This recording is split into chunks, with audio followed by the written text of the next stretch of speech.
She sent us to this yesterday. She sent us this yesterday. I think that's an Already on old the- section. Yeah, I just. It's an old It is section on the number. agenda, like I didn't have the Okay. document. You didn't have any, you didn't have. But 524 is it. Yeah. Here it We did? Does anybody proof this stuff, or is it just you? Mostly me, Yours says but it's- occasionally I'll run it by someone. Yeah, because like, Do at work, I always had to run myself. not print out an past updated somebody agenda? else. Yeah. It's- No matter how hard you try, 11:80. I don't have that out. No, it's definitely true. especially you supporting more than one municipality. Yep. Here.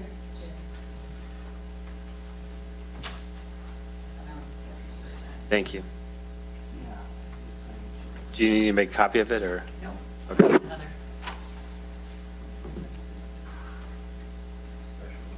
Did everyone get that, the latest copy? of No, it? mine's got just a. Oh, this was what was printed in the. Dan, I got a question.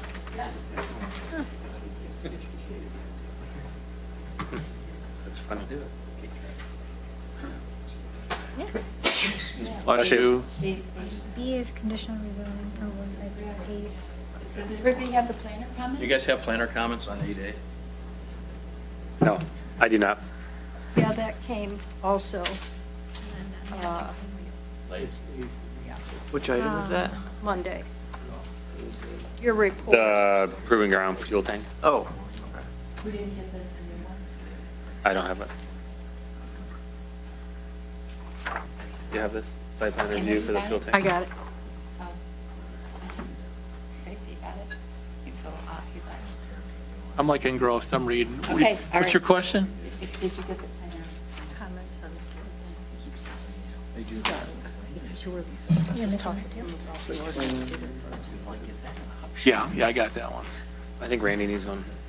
You got Yeah, I this? have one. Okay. Maybe it's because I waited so long to pick my packet up. Well, I First picked time mine I up, did. everybody's just selling boxes. Oh, yeah, you were the first one, I- yeah, because yeah. I tried to sneak it in before. Ah, Okay, all right. okay, well, that's what we get for being quick to get our packets.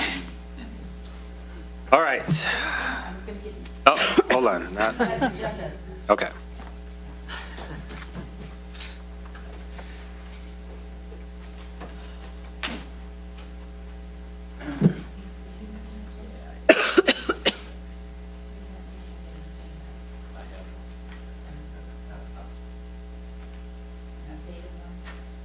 Did you update the agenda since, Oh, just take that one. all right, okay. Yeah, I have it. I have the one you just gave me, so is that correct? It has your handwriting on it, that was it. Okay. Okay. Mine's good. All right, I think I'm ready now. I'm All right. ready. And with that, we will get started. Time is 6:05. Dana, would you call the roll, please? Vincent, Here. Cupits. Here. Hagelstein. Here. Vance, here. Boyce, Yes. Barnett, Here. Tremblay. Here. Hey, Dana, just a suggestion. Move your mic closer to you. So people can hear. Thank you. All right.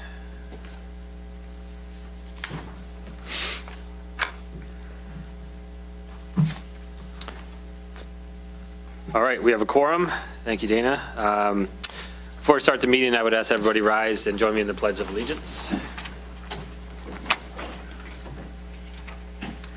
Pledge of allegiance To the flag of the United States of America and to the republic for which it stands, one nation, under God, indivisible, with liberty and justice for all.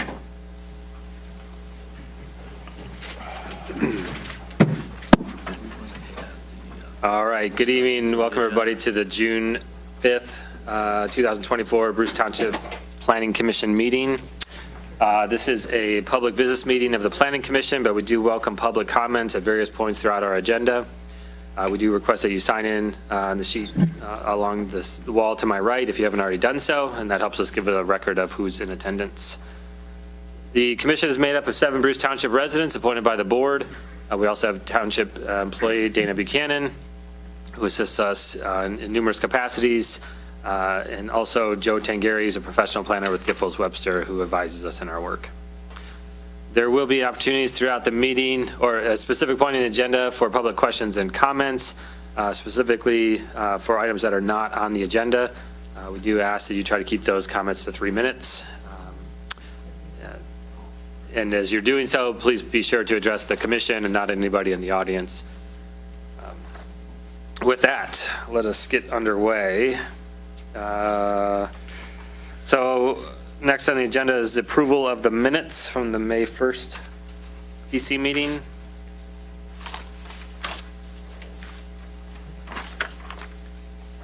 And then Dana, this updated copy that was on the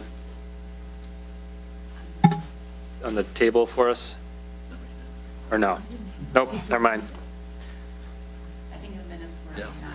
Minutes were not updated. Okay. How about this?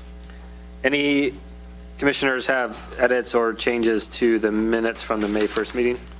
Like those are, I can tell that you've I got a couple, small ones, got, but they should be noted. ask Anne Marie if that's the latest. Uh, If it's got lowercase draft across the Well, do you have this? body, that's. You don't have that one. That's the old one. And then It has just what? see if you have this one. Lowercase. You have the old one, I have the old one. Okay. Too early. Maximum 29 feet, okay, we're Yep. good. Okay. I just have one change, Dana. Page 1.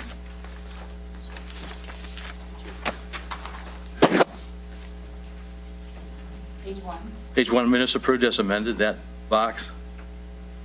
Yep. It says motion by Tremblay, support by Hagelstein to approve the minutes of April 3rd, 2024. It should say as amended. Okay? I have one small change as well. Just on page 2, James Martin should say special land use, and it says lane. What was it? Ah, It says special lane use, it, say land. Oh, yeah, Oh, very good. Good catch. yep. Spell check wouldn't catch that one. Dana, I did find a missing period in what we worked on. It's on page 3, where it's a Ford site plan.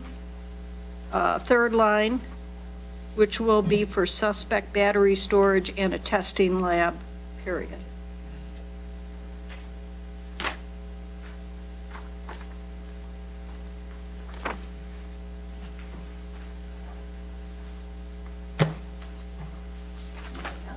Anyone else? All right, is there a motion to approve the May 1st minutes as amended? I will make the motion. Motion by Kupitz, second. I'll second. Seconded by Barnett. All in favor, say aye. Aye. Any opposed? Motion carries. All right, item 5 is the approval of the agenda. I know the agenda has been in flux a little bit this week, so are there any other changes that we need to make on the agenda? Should have 11, A, B, and C as it stands right now.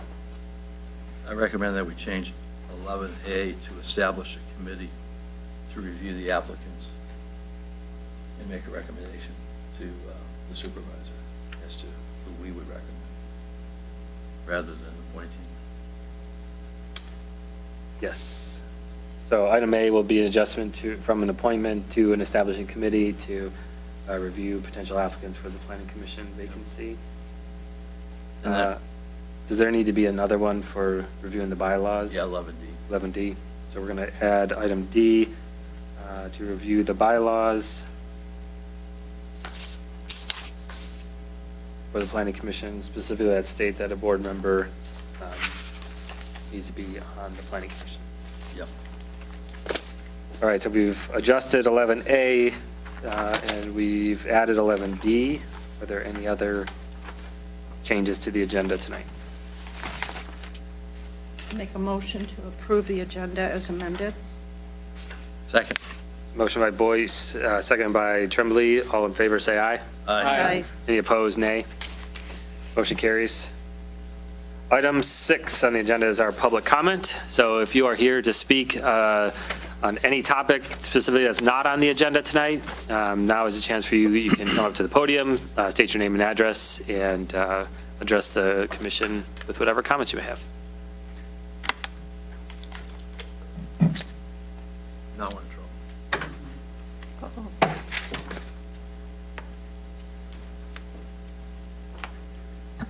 I'm Tom Kalkoven, 12402 Frank Drive, Bruce Township. And through the chair, if I may, I would like to speak on behalf of the ZBA and acknowledge and thank Mike for his many years of service and his professionalism in the preparation that he brought to the ZBA. He won't be at our next meeting, so we thought it would be appropriate to publicly acknowledge his contribution. So thank you for your contribution and good luck in the future. You're welcome. Thanks, Tom. Thanks, Tom. Pleasure working with you.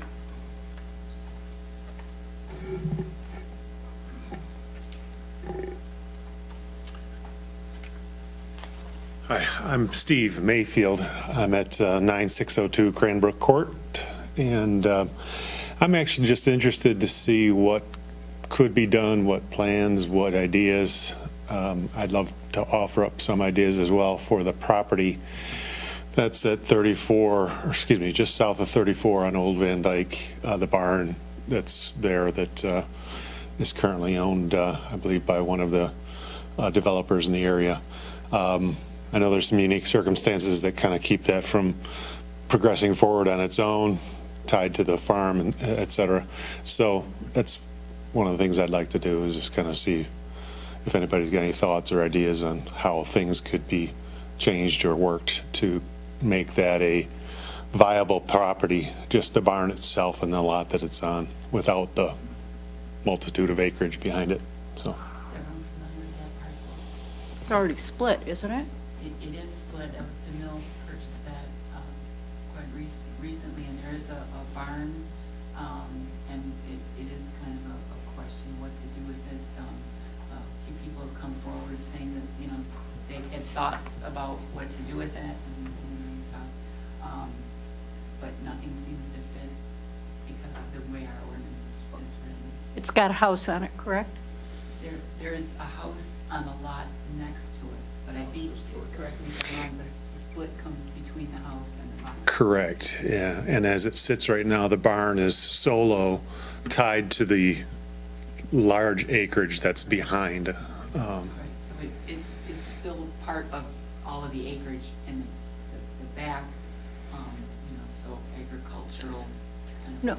Was that big parcel that kind of Yeah. goes to the corner of that? Dana, I thought when Walker I was in looked your at the plans, that the lot with the barn is a separate lot. In Yeah. other words, it could be sold and a house could be put there. It's, if I remember correctly, it's attached to the acreage behind it. Yeah. Oh, I didn't see that. Well, they changed it a few times. They changed the dividing line a few times. So, you remember? Yeah, the line, the acreage is probably at least the 10 acres behind, maybe a little bit more there, that goes up to M53. So, but that's tied along with the barn itself. I would like to see it, and the developer himself would like to be able to sell it as its own distinct parcel, which would be probably around 2 acres itself. I'd like to see it for, well, any ideas? I'm retired, and I've got a business doing reclaim, rethinking, and remaking of material. So that would be a great spot for me. It's a mile away from my house, so I'd enjoy the opportunity to not only, again, if there's a chance to make a business out of it, I don't know. I don't necessarily need it to be a retail site at all. I just need to be able to go into that as a shop, work in there, make things, and then I would be able to sell them outside through websites or to the local, bars and, Unfortunately, it's zoned R1B right now. yeah. And that is residential, right, Joe, with a handful of other permitted uses, definitely not business. That's correct, yeah. Yeah. Yeah, and one of the ideas and thoughts, which I'd be interested in as well, is that to be a potential barn dominium, if you're all familiar with that term. Basically creating a house out of a barn and making that livable space. So that's a possibility as well that I've talked to the developer about. I think with the current zoning, that would be a possibility. Okay, Renovating the existing building to a house, you could do that. okay, all right. Feasible, how many square feet is that? Well, the barn's gigantic. So, Is it Definitely going to meet the minimum square footage. yeah. Is it going to be over the maximum? Well, there's not a maximum of square footage for for a principal building, so they should be fine. How about setbacks and such? I'd have to look at the details, but, as long as they meet the setbacks. But it's an existing But building. it's an existing so- building, so if they don't, then you're talking about a change of use in a non-conforming structure, and we've got some ways to handle that, so. Okay. What was the suggestion you would give? What's his next step? The second option he mentioned is something that he could move forward with, as long as he Permitted use. got all his permits and things, he'd be fine. Yeah, I don't own the land that the barn is on, so technically it wouldn't be me doing that. Sure, It would sure. be the developer, which I could make an arrangement with him to be the construction manager of that kind of thing. So that's too nice of a barn to be seen torn down. I'm sure it's been there well over 100 years. So I'd like to see it in the neighborhood and kind of considering its proximity to an exit through and into Bruce Township from the south. To me, it's something that was fixed up, looks nice, would be a great addition to the community and kind of keep that old farm mentality that we have in this township, which is not something easily found, so, yeah. All right, Joe, can I reach out to you directly, or how can I proceed? Through Dana? Yeah, through Dana. Okay. We can talk. Okay, gotcha. All right, then I'll continue to work with you. All right, thank you, All right, everybody. thanks, Appreciate it. Steve. Thank you. All right, anybody else for public comment? Seeing none, we will move on to item 7A, part of the public hearings on the zoning amendment for the site plan validity period. Any, so, let's see which one is this here. So, All right, so we have the updated language, Joe. yes, so this is the zoning ordinance language. There's another component of it, which Dana, I'm going to email that to you tomorrow so you can get it to the board.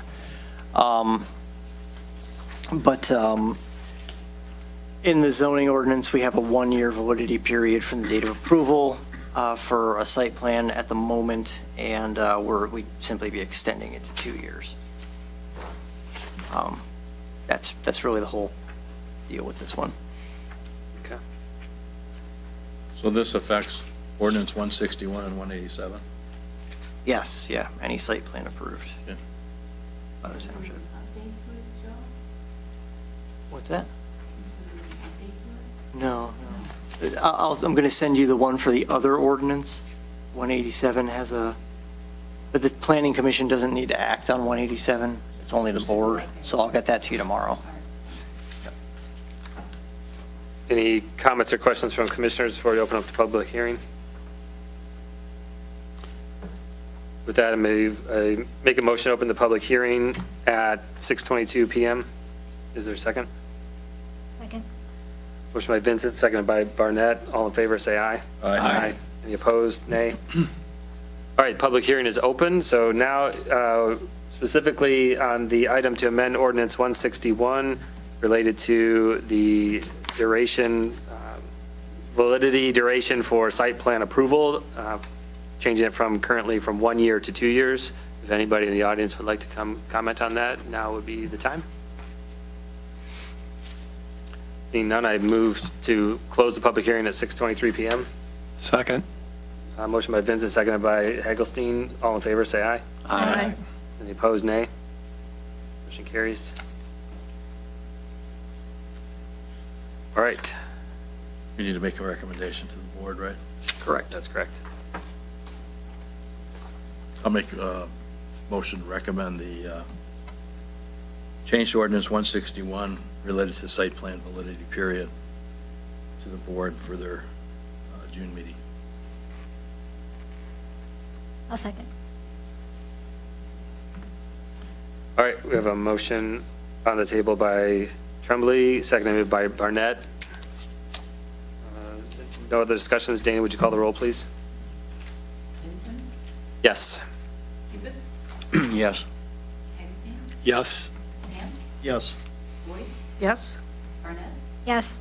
Tremblay. Yes. Motion passes. All right, 7B on the agenda is zoning amendment for our industrial districts.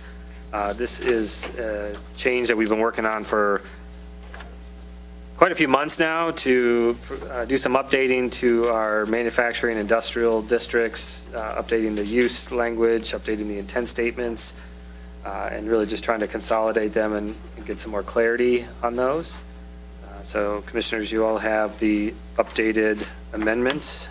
Joe, anything to kind of final comment on? We've worked to define some terms so that we can clean up the lists of permitted uses so they're not quite so unwieldy. So those definitions are right at the beginning of the amending ordinance that you've got in your packet.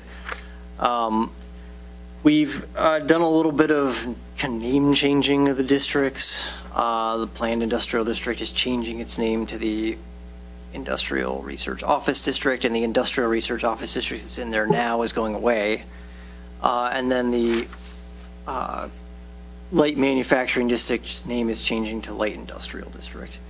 And then as far as the uses are concerned, there were some minor changes to the lists of permitted uses in each district. And we can talk about some of the specifics there if you like. But it's kind of a hefty document because as you get toward the end of it, you'll see that we went through the ordinance and just made sure that we didn't miss anything where it was referring to an old district name or a district that's being removed, and just changed every single one of those references. So there's a lot of articles in the amending ordinance that do that, where the only change is, M1 becomes LI1, PI becomes IRO. Yeah, there's just a lot of those. So it kind of goes on for quite a while at the end there, but yeah, I mean, that's a basic summary, and if anyone has any questions about anything specific, feel free to ask. Joe, we didn't get an update to this from our last meeting. To the memo? The last one I have is from April 24th that we worked on, made some Oh, changes, gotcha. but I didn't get an update. Yeah. So if we don't have an update, I'd like to confirm that the changes that we discussed are made. Yes, they definitely are. I can probably point them out to you in the document. Let me open up the old memo here. In fact, I've got the version with the comments on it, so I will open that one.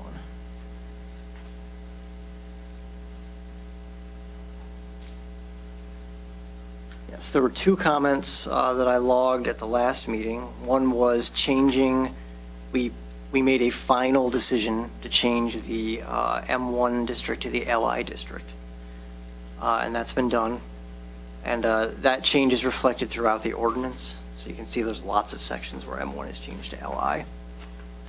And then the other one was moving forward with defining light industrial and shortening those use lists to include light industrial. So that is also reflected in the changes.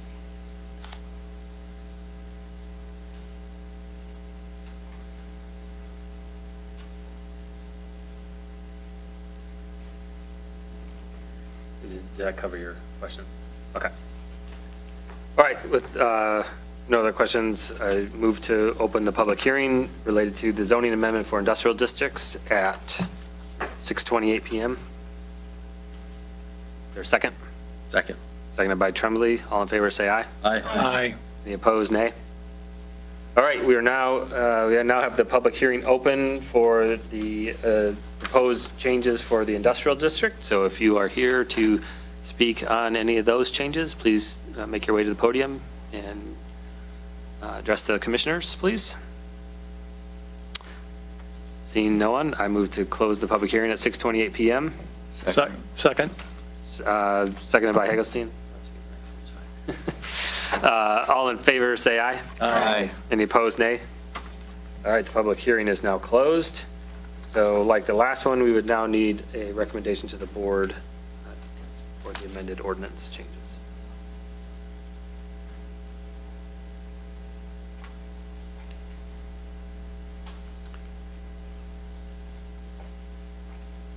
All right, I'll make a motion to recommend to the board the approval of the amended zoning ordinance 161 related to the industrial district changes. Second.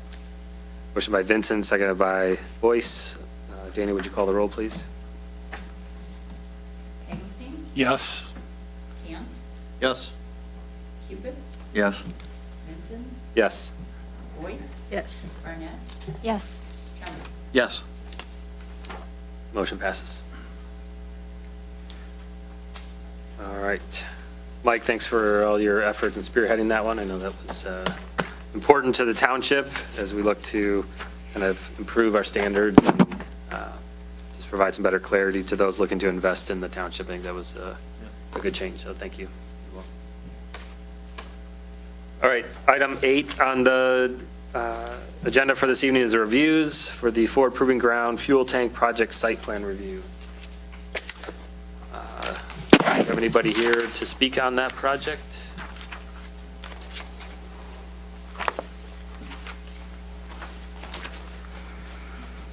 Good Hello. evening. My name's Carl Rohrbacher with Arcadis. All right. You just kind of walk us through the proposed project Sure. that, So Proving Grounds currently has 10 underground fueling tanks in that site area that we're reutilizing, as well as dispensers and fueling to their dyno for test equipment. We're proposing replacing with above-ground storage tanks, only 6 of them. So we are reducing the amount of fuel on site, as well as the number of dispensers that will be used. There are no new lighting going in as a part of this project. There's no lighting currently in that area. We don't take deliveries after dark. And the equipment isn't in use, so, or I should say, isn't manned after dark. So if something comes up, they would need construction lighting or, so. Any other questions? So this is simply replacing your underground tanks with fewer above-ground tanks? Absolutely. It's relatively the same location. We're building directly above, Okay. and we're reusing the dispensers and the footprint. So, yeah, it's as close to a like-for-like as we can get with moving everything up above ground. And they're double-walled, 4-hour rated fire rated tanks. Is there a benefit for you guys going above ground? That's what I was going to ask, yeah. The tanks are approaching the end of life, and it's easier for us to inspect and make sure that we're not having any environmental issues, leaks, or any problems. Everything's right there, and Ford is very detailed inspection plan for their tanks and their equipment. So everything going in will be double walled. Everything will meet required codes and is upgraded to the standards needed. Question for you, the tanks that are no longer going to be used, what's the plan for those? They're being removed. Perfect, thank you. Removed off the property or just removed off the ground? Removed off the property. Is there a timeline for that? We're working with Lara right now to actually close those out, to get all the environmental plans approved and close them out. That is underway. So soon What would be the latest? would be the latest. Yeah. Month. The reason I'm asking is if there's a motion, I'd like to state that the motion include the removal of the tank. Okay. This is dependent on those tanks coming out, so we can't start our project. So they should be removed within the next month or two. So if we say August 31st, no later than? They would be gone. With the exception of one. One tank has to be closed in place. Laura has already approved and signed off on that. Due to its proximity to another structure for an above-ground bridge, that one could not be removed. At all? That particular tank Cannot be removed? at cannot all? be removed. It was cleaned and closed in place to meet the state of Michigan's regulations.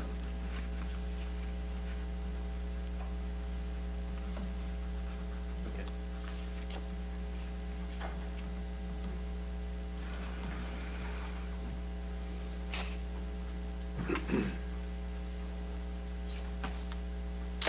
All right, any other questions before we turn it over to Joe to kind of give us a run through of his comments? All right, Joe? The applicant did already address the one comment I had in bold about the lighting, so, but I will give you just a little bit of info here. We're right a stone's throw from the site we were looking at last time for the battery testing facility. So it's just around the corner from that. You can see it on the aerial there. And he has already described the use, so I'll spare you that as well. This is, of course, an extremely large site, about 6 square miles. And everything is quite far from the nearest streets and other properties. I've got all the distances in here. The closest distance to a nearby street is about 3,120 feet, so we're pretty far back. Therefore, our typical commercial building appearance standards are not applicable. There's no parking required for this facility. It doesn't have any building square footage. It doesn't require additional personnel. There's no reason to add additional parking. It is a loading facility, so it doesn't really need loading space either. The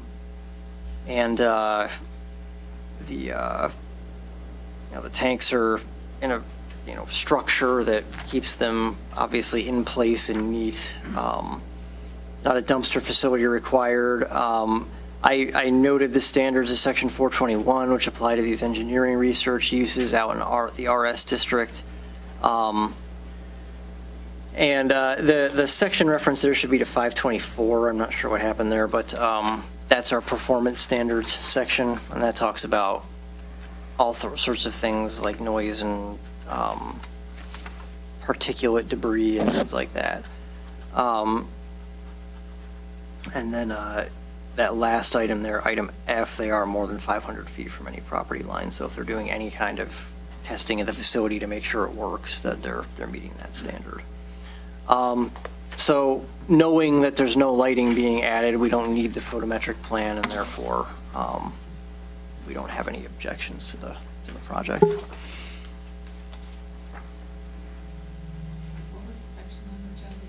524. Question, as an example for that 524, a recommendation motion to approve, is there a benefit to including within that motion reference to the 524, or is that basically just implied that through engineering, that requirement needs to be met, similarly to the lighting? It is implied.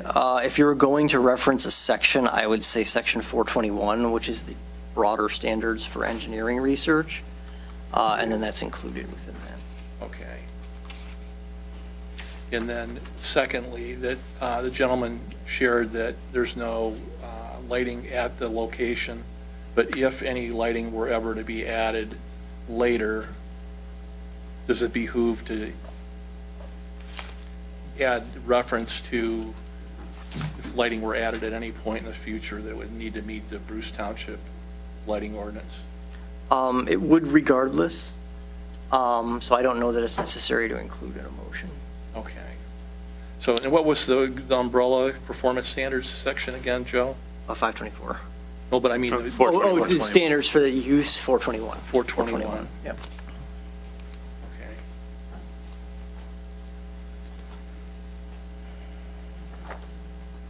All right, any other questions for Joe or the applicant?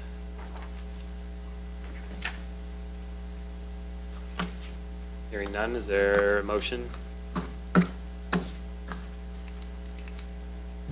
I'll take a stab at it. All right. Okay, so I'd like to make a motion recommending to the board for approval of the, It's just a site plan, so we're not, we're approving it. okay, so it's just, it's. Just We approve it here. Okay, so I'd like to make a motion to approve the site plan as submitted by Roncelli Incorporated at 74240 Fisher Road, parcel ID 01-36-100-022, to approve, or actually, yeah, to complete construction for removal and replacement with above-ground fuel storage tanks. Everybody with me so far? Feel free to stop me and correct so we can do this right the first time. And also citing that it be contingent on meeting requirements of performance standard Bruce Township zoning ordinance 161.4.21. It would just be standards of, not performance standards of. You could just say Okay. standards of. All right, and corrected on standards. Anybody have anything to I add? think the only thing else would be the timeframe around removal, if we want to put that as. Yes. There is also one tank that's not being.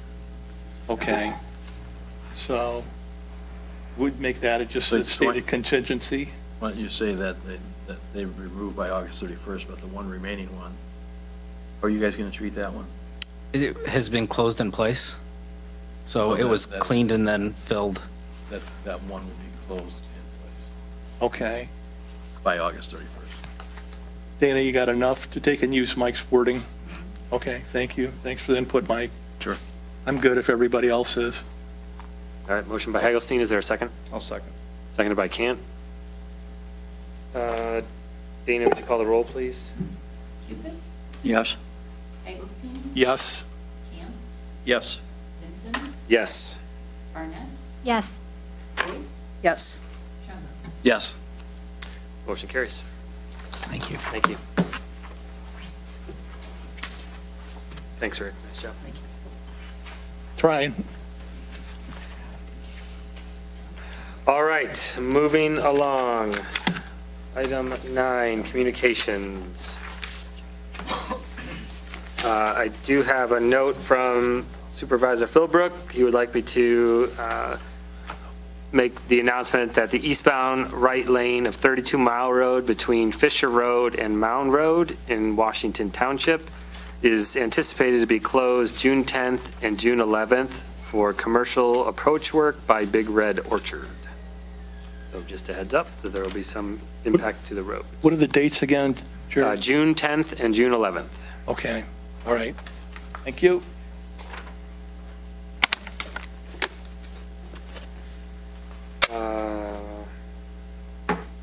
Any other communications to cover? We're good. Okay. Moving on to item 10, unfinished business. 10A, our poultry discussions. Yeah, so I provided a memo here that kind of incorporates some of the stuff that Commissioner Barnett included last time, but also kind of sets up a discussion to make some policy decisions so that we can finalize some language. So we started talking about it at our last meeting, whether and how to regulate keeping of chickens on residential lots. Seemed to be some opening to allowing at least some people to keep chickens on their lots, not perhaps on all smaller lots, though. So we talked about possibly regulating them just as farm animals, lumping them in with livestock. Our ordinance currently defines livestock as the raising of domestic animals such as cows, horses, sheep, and other farm animals for home use. If we were to incorporate chickens into that language, I included the language that would apply. It's kind of got this, you need 2 acres for the first animal and 1 additional acre for each additional animal. An additional acre per chicken seems a little excessive, perhaps. So I explored the idea of maybe let's look at another angle. So geared toward larger animals, there are certain issues that are very specific to chickens. A hawk can't swoop down and take a cow, but it can swoop down and take a chicken. So that's a kind of a consideration, and people build covered runs for their chickens where they wouldn't do so for other larger animals.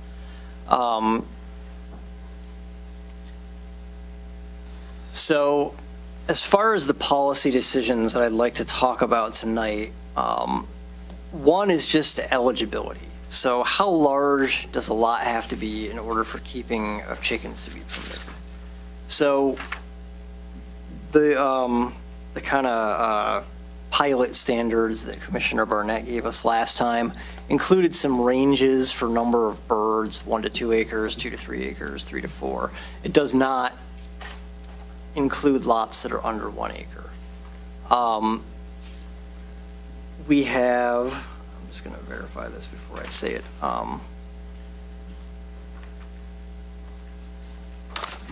R1A and everything denser than that has lots below 1 acre as a minimum lot size. 40,000 square feet is the R1A district, and then it goes 20 and 12,500.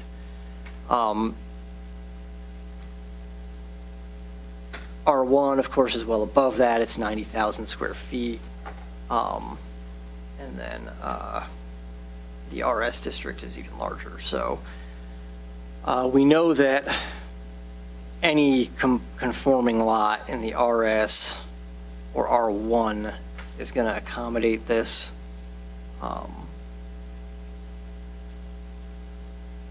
And when you get to the R1A, that's where you're going to have some mixed. R1A is close to an acre. It's 40,000, yeah. So it's just under, 0.9. an acre's, 43,000. an acre's 43,560, yeah. So, it's essentially, Yep, I actually wrote those notes down exactly, that maybe we dropped down the standard to meet R1A. Mhm. So 40,000 square feet to 2 acres. So it'll be R1A district. Yep. sure. And that generally, 2 acres. R1A is a little less than 1 acre. Yeah. that generally Yeah. creates an opportunity for most of the township then at that point. Yeah, but on a Just- geographical just basis, it's other most of the township, stuff, like Right, the right. vast majority. This is Okay. just one factor. Yep, yep. I mean, it's, yeah, some people may not agree that R1A, they might want That's true. Some people might want to go smaller. There's going to be Some people wanna people go that go smaller. I'm R1. I've had chickens next to me without roosters. They were okay. And I can't really say that the property owner was really on it either. You know, I mean, if I would have had them, I think I would have been a little more, Yeah. pick your own word. So, anyway, knowing me as you do. So, question for Joe. Many homeowner associations, and I'm a private road association. I'm sorry? No. Oh, okay, I thought you were talking to me. I'm private road association, but our bylaws as well prohibit keeping of livestock. So that would basically supersede this. Yeah, so the. You're going to get there in a second based on your notes, I think, right? Yeah, I do okay. have something in there about that. Okay. So I guess I'll just read the paragraph that's in there. So the township isn't responsible for enforcing subdivision bylaws or rules. That's state law. Some subdivisions do prohibit chickens in their bylaws or livestock, or more generally, the keeping of animals besides typical domestic household pets. Lots of different language that addresses that. So in any case where a subdivision prohibits chickens, but the aspects of the lot were to meet the township's standards for keeping chickens, the subdivision association would be responsible for civil action taken to remove chickens from a property covered by the subdivision rules. As a matter of policy, the township might want to remind people living in subdivisions to check with their association before moving forward if they were to come in asking about chickens. But that's basically how it works. If you're in a subdivision, but your lot meets the criteria under which you would be allowed to keep chickens on your lot, it would be the subdivision's responsibility to enforce its bylaws through some sort of civil action. Whereas if it were in a subdivision and the lot did not meet the standards that the township has set for eligibility to keep chickens, then the township would be responsible for enforcement action. Okay, so my understanding is that the HOA bylaws for each one of the site condominium complexes, they're on record at the township. Yeah, well, yeah, then they have to be recorded at the county. So Okay. the most reliable place to find them is probably going to be the county register of deeds. But Lisa, she uploaded them a few years ago to Dropbox. In fact, I was just at that folder today. Yeah, it's a shared Dropbox folder that she had created that's got, it's a huge list. Assessor or Lisa Cross? Former assessor, I think it was her that did it. But we can talk offline about that one. So, but again, there's, for those HOAs, there's, correct me if I'm wrong, my understanding based on what you said, there's no enforcement regarding any of the content in those HOAs by the township, correct? That's correct, yeah. Okay, thank you.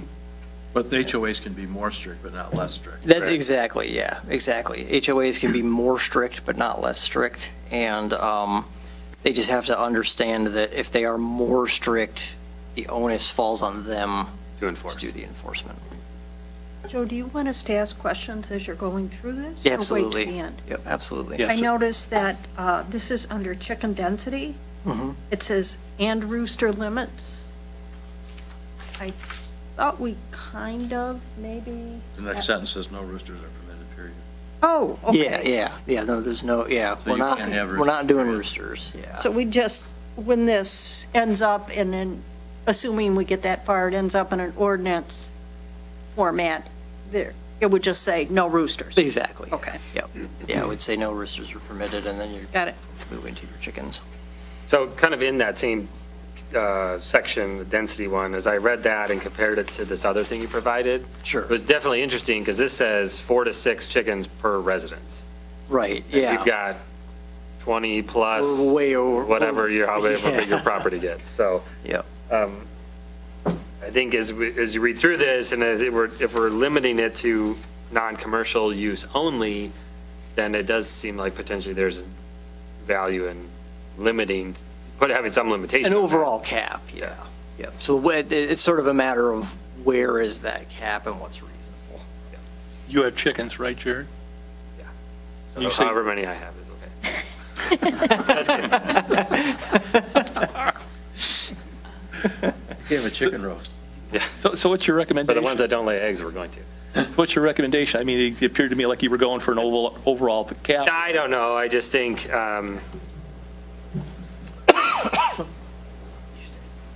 when we talk about 20 or, shoot, you could have 100, I don't know, like, Yeah, it or just. 30, yeah. If we're trying to focus in on, like, this is, like, a hobby. personal use only, hobby, Right. farming, whatever that is, and I think we should try to maybe provide some structure around preventing it from becoming something more than that. Sure. Because when we get to RS, it's a different animal completely, correct? Yeah. Yeah, because Yeah. 20 plus, 10 additional per acre. So you could get up pretty high.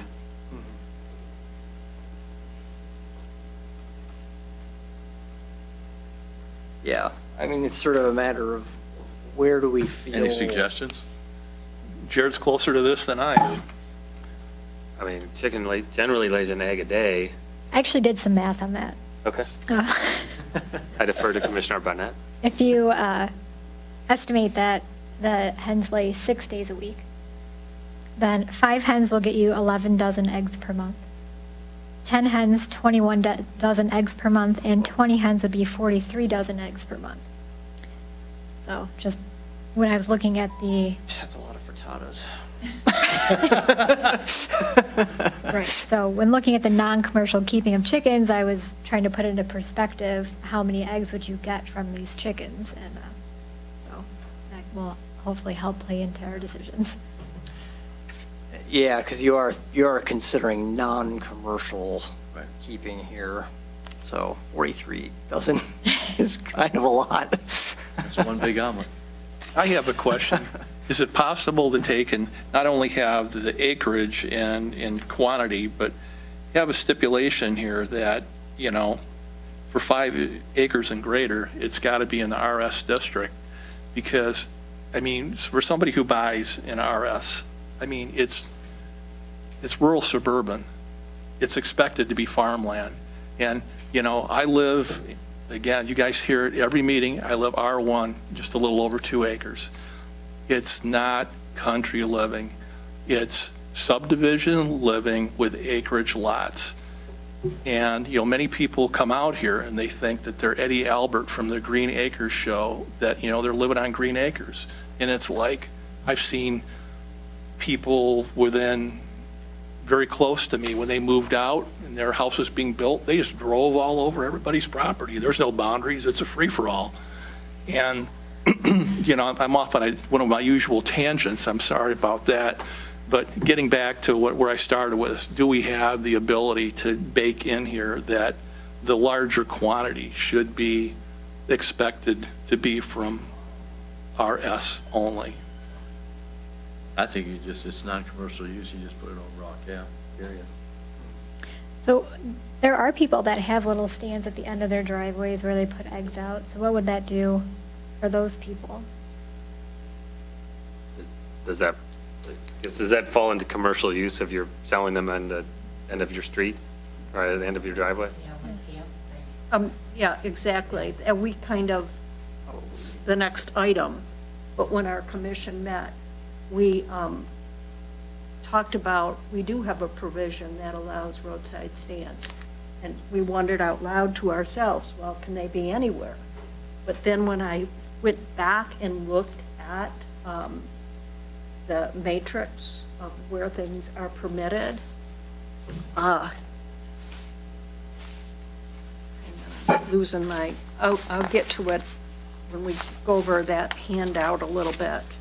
But it's, I believe roadside stands are restricted to they can be a special land use opportunity and RS only. So I guess that people who are putting their little stands out, it's not compliant with our roadside stand ordinance, at least as I'm reading it. I could be wrong. And it definitely would not be protected by the GAMPs if they weren't on a farm. If they have a qualified farm, then that's a different story. Yeah, any MDARD certified farm, I think there's some preemption to our restriction there, because any MDARD certified farm is able to put out a roadside stand so long as MDARD approves it. Correct. So it could potentially be somewhere outside of the RS district if the farm Correct. is located outside that district. So if I'm understanding correctly, I'm going to have a roadside stand. I have to first start out with 2 acres for the first chicken. Well, if we folded them into the other farm animal keeping provision, then you would start with 2 acres. We're really probably looking at creating a separate set of standards that starts out smaller with 1 acre, for 40,000 square feet, as we discussed. And they could not sell them on a roadside stand. Right. Yeah. Although I think that's a nice benefit of the community out here. I don't eat eggs, but I have bought from a neighbor or somebody in the community who has extra. And if you only have 5 hens and you have 11 dozen eggs per month, I mean, that's a lot for even a family to have. So why not have the ability to share that with some of your neighbors? I think the question is If they have putting the out, acreage, they could. putting out the stand. If they have the acreage, they could. Right? No, not under our ordinance at Yeah, present. not the way the ordinance is. Right, right. I They think have to be at what, least an RS. right, I think what Mandy's suggestion is, or is posing, is do we want to change that other ordinance? I'm going to drag you back again. Sorry. Get my Problem. question out the whole way. But in order for a subdivision that is not HOA, the first animal requires 1 full acre. Do I read that correctly? No. We skipped past that. Yeah, I know, but I'm trying That's to, not even applicable. That's not even applicable. all right, for a Joe's argument. subdivision without an HOA, what's the amount of land that someone must have? 40,000. Yeah, 40,000 square feet. That's what we're. That's what we just discussed. It it says 1, Iterating 2 through that acres is kind of here, where we but first started. 40,000 square feet is where we landed. All right, and then if an HOA has rules, regulations, bylaws, whatever you want to call them, of no animals, no chicken, that overrides anything else. Yes, but it is, unless the lot doesn't meet our standards for keeping of chickens, Yeah. then it's the HOA's responsibility to pursue that. Right. Does that supersede MDARD? That's a good question. I think it would be really hard to have a certified farm in a subdivision. Exactly. So I think that it's maybe a moot point. But I think MDARD probably would override an HOA's bylaws, but. But it would have to meet the criteria. which- Right, it would have to meet the criteria, and MDARD, I just don't see a subdivision lot being very likely to I actually believe become a there's, certified farm. it's in my briefcase if we want to take it offline afterwards, but I do believe there are limitations in being able to have a qualified farm under MDARC that's within a subdivision. Yeah. Yeah. All right, so I would probably ultimately propose that we have some kind of cap. I don't know what the caps should be. Is it 20, is it 30? I just feel like there's some number. I like what's been proposed here is like some scale that says as the property gets bigger, it's reasonable to have more, but I think there should be some overall limit. I'd agree, we could always loosen it later. Yep. All I right. got to think you have a number in in mind. I don't. I mean, I think no matter what you pick, I mean, for hobby, personal use, even to say 20 or 30 seems like a pretty significant number. So I guess personally, I would see it hard to justify going beyond that, but that's just my one opinion, so. You could potentially eliminate the last line there and say 3+ acres, maximum of 20, and kind of keep it there for now. So 3+ acres is 20. I like that.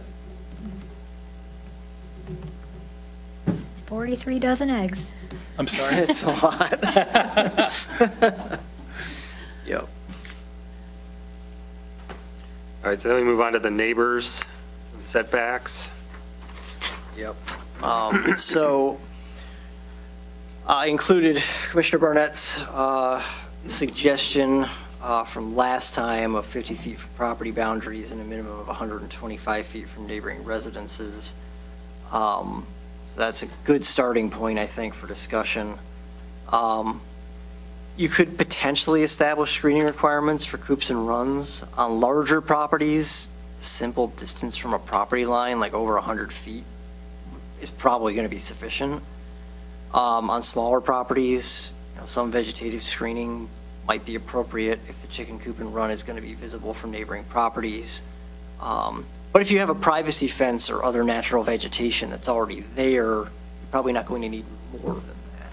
It's more a matter of if you've got an open area, you probably want to add something to obscure. Joe, if you're on 1 acre and have these limitations on setbacks that you've got here, is that going to end up putting the chicken coop right in the middle of the lot? It's going to probably put it in the middle of the backyard, most likely. It's going to, just thinking about the dimensions of, might have to do a little math here. I was looking for wording, required rear yard. I have a note there too, to make sure we don't put anything in the front yard. For coops? Let's see. Our minimum lot width in the R1A district, which is where our 40,000 square foot lot minimum is 125. So if I divide the square footage of an acre by 125, that's a 348 foot deep lot. That's 125 feet wide. So you're going to be able to have quite a bit of leeway in the back of the house. I'm more thinking of And the side to- implications of the size. Side to side, you've got to be 50 feet from both property lines, so you've kind of got a 25-foot area to work with. So it does pretty much push it to the middle. Right, in R1A, and I do agree with adding clarity that it must be in the back, not on the side, not in the front. But for practical purposes in R1A, it's going to end up being in your backyard, but pretty close to the middle of the backyard. Sure. Well, and I was wondering, I mean, that seems more aggressive than we have on like accessory buildings or other things, so should it be more consistent? What's the accessory building one, like 15, It depends a little bit on where you are, but I think 25. 10, 25? I don't know. So I think kind of to the point, is it reasonable to ask people that want to have chickens to put it in the middle of their backyard? I understand the flip side of that, which is your neighbors doesn't necessarily sign up to have chickens in their yard, but I think there's got to be some balance. I think it's more importantly is making sure that it's 125 feet or whatever number we come up with away from residences, more so than where you are from the lot line. Okay. Yeah, and kind of going back as a comparison to this thing that Joe provided, which is a very different one, says 5 to 10 feet from property line, at least 10 to 20 feet from a neighboring residence. So I don't know like how widely adopted this is. It's a big difference, I mean, from what our starting point is. It's been used in a lot of cities. Cities, okay. Yeah, it was developed as guidance for Yeah, this cities. is, So I think going a little beyond that is probably okay. But if we went to 25 and 100, I think it might give you a little bit more leeway for how you operate. And then, if we can say, if you're less than a certain distance and you don't have existing vegetative screening or a privacy fence or something, then you've got to add a little bit of screening if you're less than a certain distance.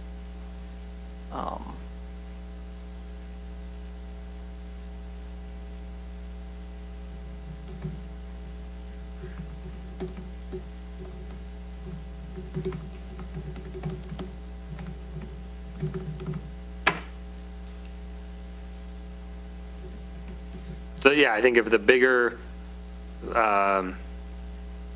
focus is on really the distance from neighboring residences, then maybe we keep that kind of in that current range, but we loosen some of the setback requirements. Sure.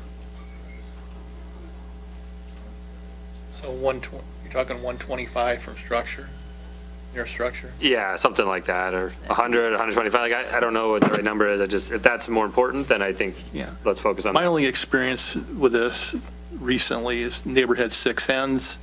They were in excess of 200 feet away. Prevailing winds from the west, I'm to the east, I never smelled them. So, I mean, you have chickens. Concerns to neighbors, I mean, what do you feel is reasonable? Well, I live in RS on, everybody's got 10-acre parcels, so I can only speak from kind of one perspective. Yeah, so you're in excess of all this, right? Okay. I think the bigger issue is where you have the smaller lots, Right. subdivision, Right. where the issue is. Because with this, you kind of expect it when you're buying that kind of land. But in a subdivision, it's totally different. Homes are closer. Somebody puts it on their far to the right back corner. Might keep the people on the other side happy, but you got other people. So this is an issue in the neighborhood that I live in. And based upon what I'm hearing, this particular party would not be able to have their chicken. Even currently, they're still subject to potential nuisance ordinance violations. What are the lot sizes that you're talking about, Ed? An acre. 1 acre. You have no subdivision restrictions at present? It's an arguable Okay. statement. Well, I mean, that goes the same as around where I live, there's mainly R1B. And under this concept, they wouldn't be allowed at all. So, I Right. mean, there's always going to be some people that are impacted by whatever we decide, unless we do nothing, which is what we have now. Right. So Ed, really what it amounts to, like with the person that has chickens, so with the requirements here of feet from the property line, they would be in violation, but then the township would be able to enforce that because they're in violation of an ordinance.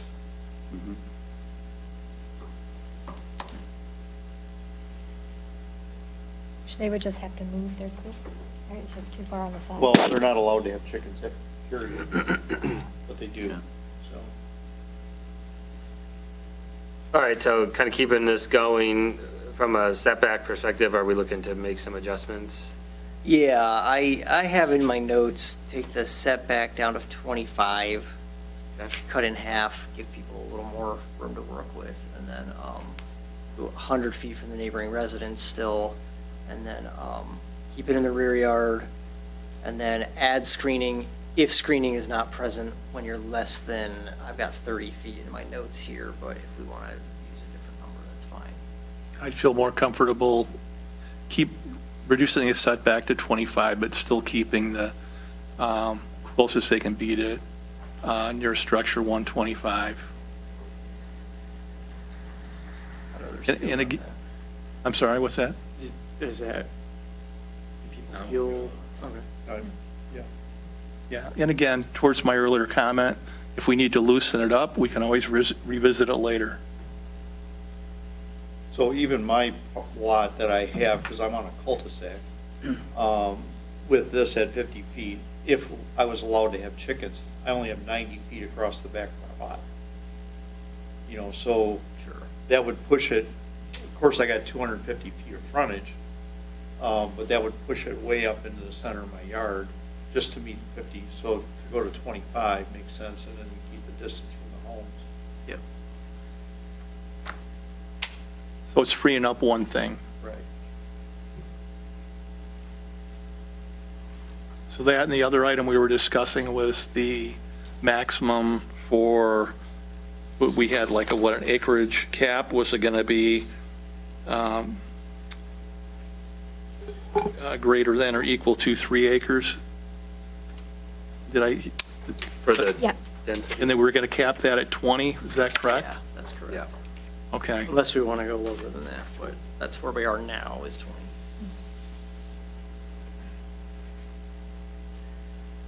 Okay.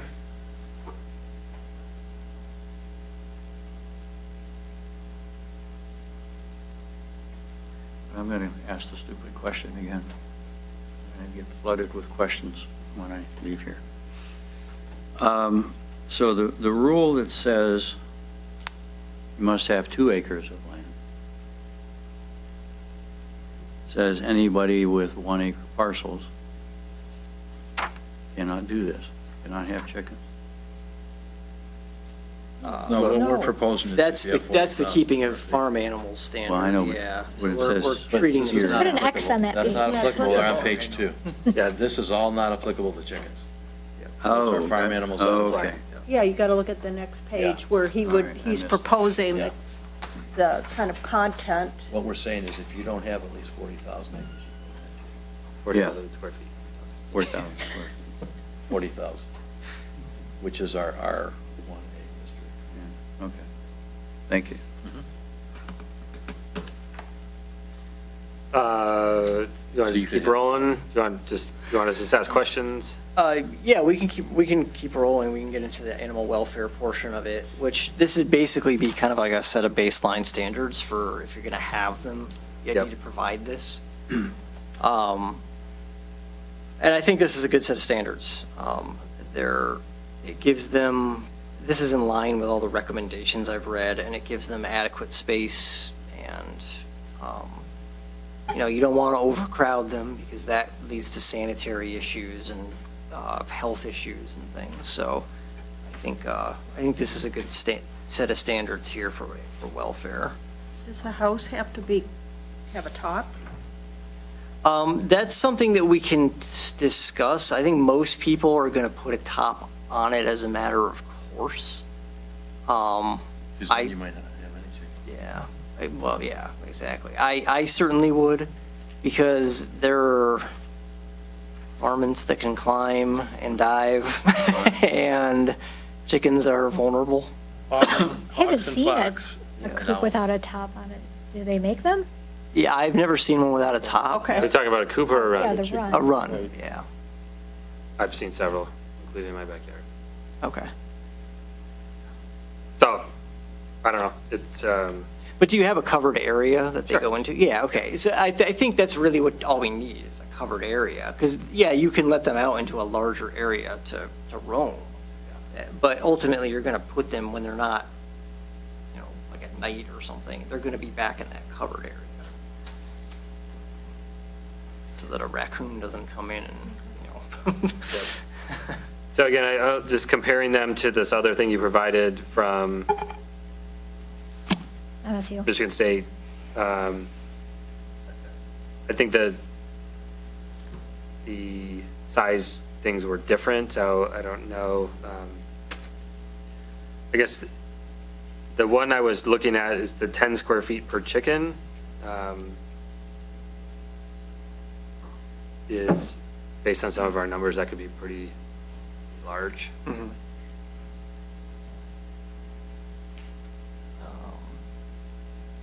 And so it's kind of like this balance of, yeah, right, yeah. If you have a large number of birds, it gets pretty large. There may be because I think alternatively, this other one says the run should be no larger than 8 by 8. So, I don't know if there's some, I guess where I'm getting with some of this is like, That's what's the reasonableness on this, where we're not making it so, like, Right. so many regulations that it's impossible to have chickens because there's, versus like, hey, we want to make sure that they're appropriately housed and taken care of, and Right. neighbors are, not impacted. So I think there's got to be some balance somewhere. Right. This is, maybe it's in between these two. For the 8x8 enclosure, they're assuming 4 to 6 birds, I think. Right, that's fair. Yep. So, yeah, if we're going larger than that, then I guess the thing scales with it. But they're also recommended 1 square foot per bird in the coop, which is very small. That and the 4 square feet of indoor space is based on your large breed bird. So you can accommodate any variety of chickens that you may get. So I think it's better to go with the higher standard instead of somebody buying large breed chickens and putting them in a small space. Yeah, the Cornish game hen's gonna feel like it's in a mansion, but other birds or other varieties are gonna feel pretty, cozy, and it's gonna feel right, like the right size to them. Okay.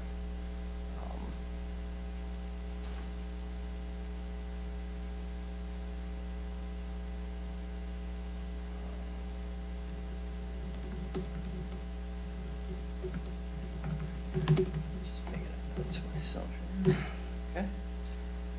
As far as waste, I think a general note that animal waste shall not be allowed to build up on site is reasonable. That's obviously something you don't want. And, if you've got 4 to 6 birds, that's not gonna be a challenge. If you get up to the 20 range, it starts to add up a little more. But presumably you're going to have a lot of property if you're in that range, so. If it smells like pneumonia, Right. clean it up. Exactly. As far as free ranging is concerned, I think as long as they're within a fenced area in general, that's probably fine. They should be returned to their enclosure overnight, and when there's no one around. But if they're roaming free, in a fully fenced yard, I don't really see the problem with that as long as they do have that enclosure to be returned to. If around here, if they're not returned to the coop, they won't be there tomorrow.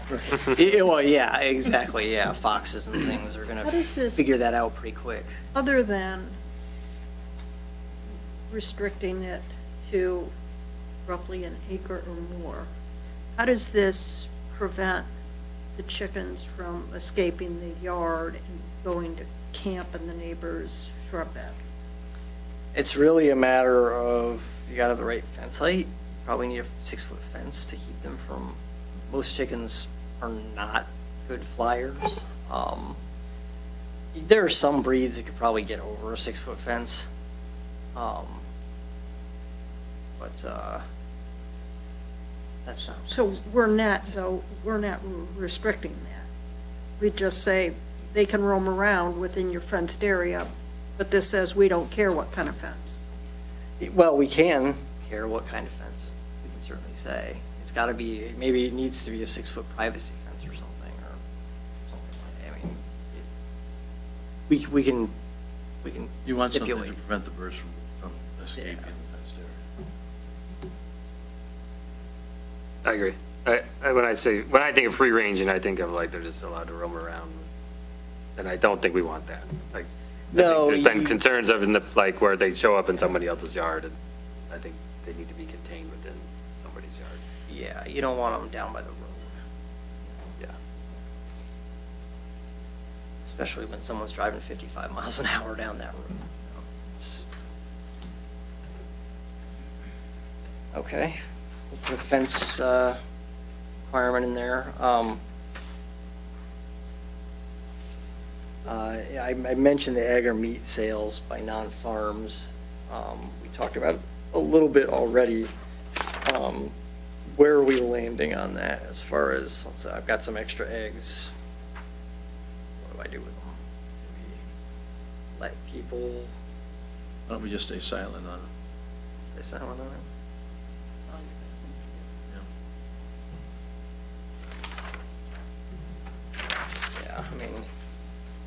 My friends with chickens do give me eggs on a fairly regular basis, so you can usually find places for them, find them homes. And then as far as permission, how do we want to handle this? I mean, administrative review is obviously the simplest, quickest process. Is there some situation where we'd want to go beyond that, where they come here? Is it a simple kind of use permit thing where someone says, hey, I want to have chickens? We hand them all the rules and we say, can you meet these rules? And they get a permit and then we verify that they've put the facility in correctly or something. Maybe there's a little inspection tied to the end of it. How involved do we want this process to be? I guess is really the question. I don't think I wouldn't recommend. Very, very heavy. Dana wants to do this. We don't need more of that. Okay. We would roll with complaints. Complaints are always taken seriously. Yeah. Yeah. Even if you had a permitting process, you probably wouldn't get more strict. So maybe info on the website. I mean, it seems like we can probably be fairly. Yeah, right, yeah. We do have, and like I said, You can have chickens, here's the guidelines, period. Yeah, What okay, happens sure. to chickens that are on properties that would no longer, current chickens on properties that would no longer meet the limits that we're looking at?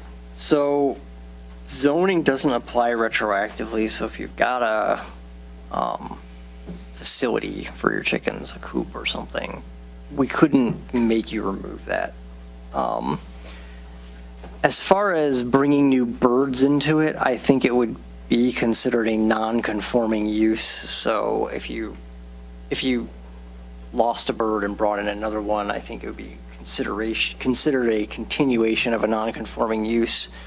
If all of your birds were to, perish or something, and you did not bring in new birds for a year, then your non-conforming use would be considered to have lapsed at that I'm point. just trying to determine how any of this could help address the type of complaints that I think the administration is receiving. Right, and that is the difficulty with zoning, is that it would works minimize new ones. moving forward. Yeah. What about a standalone local ordinance outside of the zoning ordinance? Where's my Coors Light? That is retroactively applicable. So if you were to adopt a general ordinance that made some of the existing situations prohibited, then the township could go to those properties and say, you are, Everybody per get this that? ordinance, not allowed to have chickens. So a consideration, I guess, do you want it to be in the zoning ordinance or? Local general ordinances are not subject to grandfather. Okay. And I had heard that from another municipality, and Joe, this is the first time I heard somebody confirm that, so. But I mean, just a big if we were to take and do that for any issue, those local general ordinances, is that something that Giffords prepares, or that's outside your scope? Well, I mean, we would just take the language that I'm preparing here and adopt it differently than in the zoning ordinance. We just, it would have an ordinance number assigned to it, and it would go into the book of ordinances. Yeah, I mean, that's not an issue. So that's really if we want to apply it retroactively. Apply to everybody. Yeah, exactly. Which is a policy decision that can be discussed within the township. And ultimately, it comes down to whether the board wants to adopt it as a standalone ordinance or as part of the zoning ordinance. Changes our hearing process a bit. Ultimately, now that we develop the language, it's not a problem. I'll note that the bird at the end of the memo lives on a fifth of an acre in Pontiac, so, along with several of her friends, so. That's an urban farm project called Micah 6, Pontiac. It's on the north side of Pontiac. I happened to be there the Saturday before I wrote this memo, so.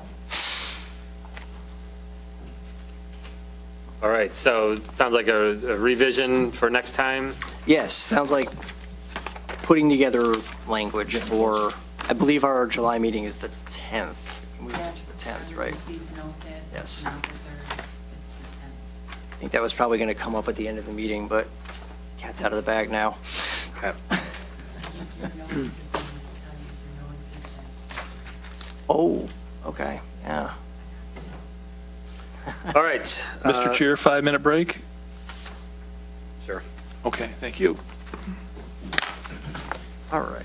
Moving on. Coors Light. Monster. Monster, you're going to be up all night. Oh, no.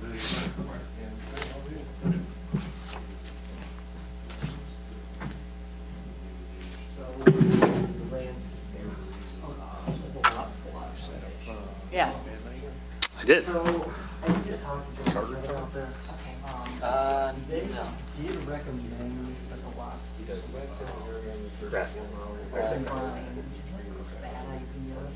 However, we own both of the lots. Yeah. It's the one zoning lot. Oh, we have Troy lives back of the sale. Permanent structure. Tomorrow, across Friday, all would be day. the property line or within the setback to what would You got your angles, So I clock think or something, it's not probably on necessary Friday, to but require.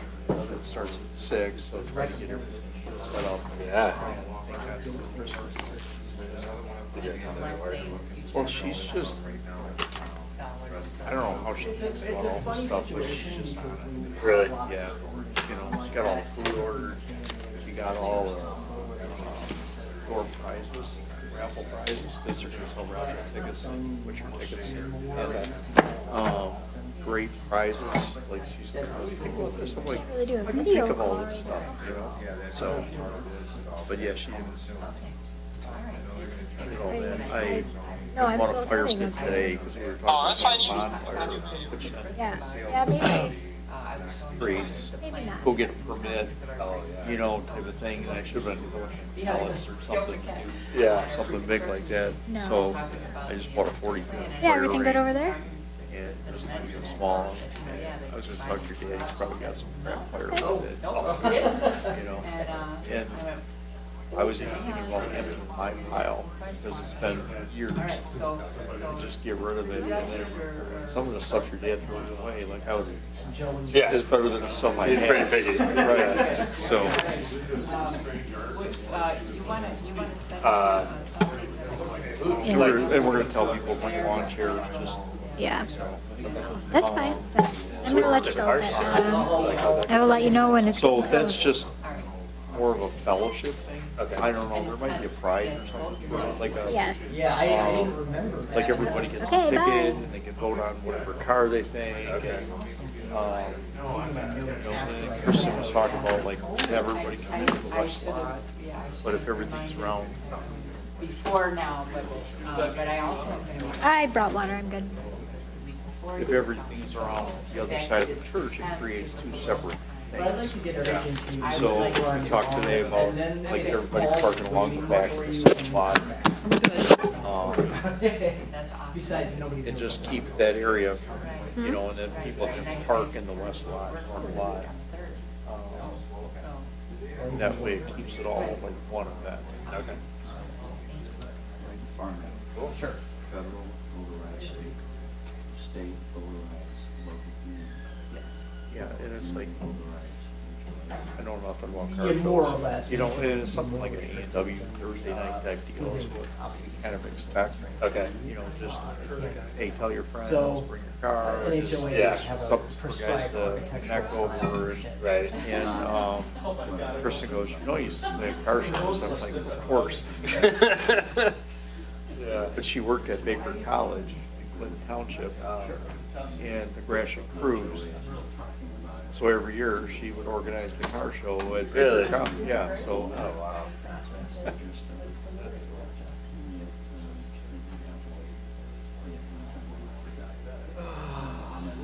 Yeah, the gazebo and the garage got roofed this week.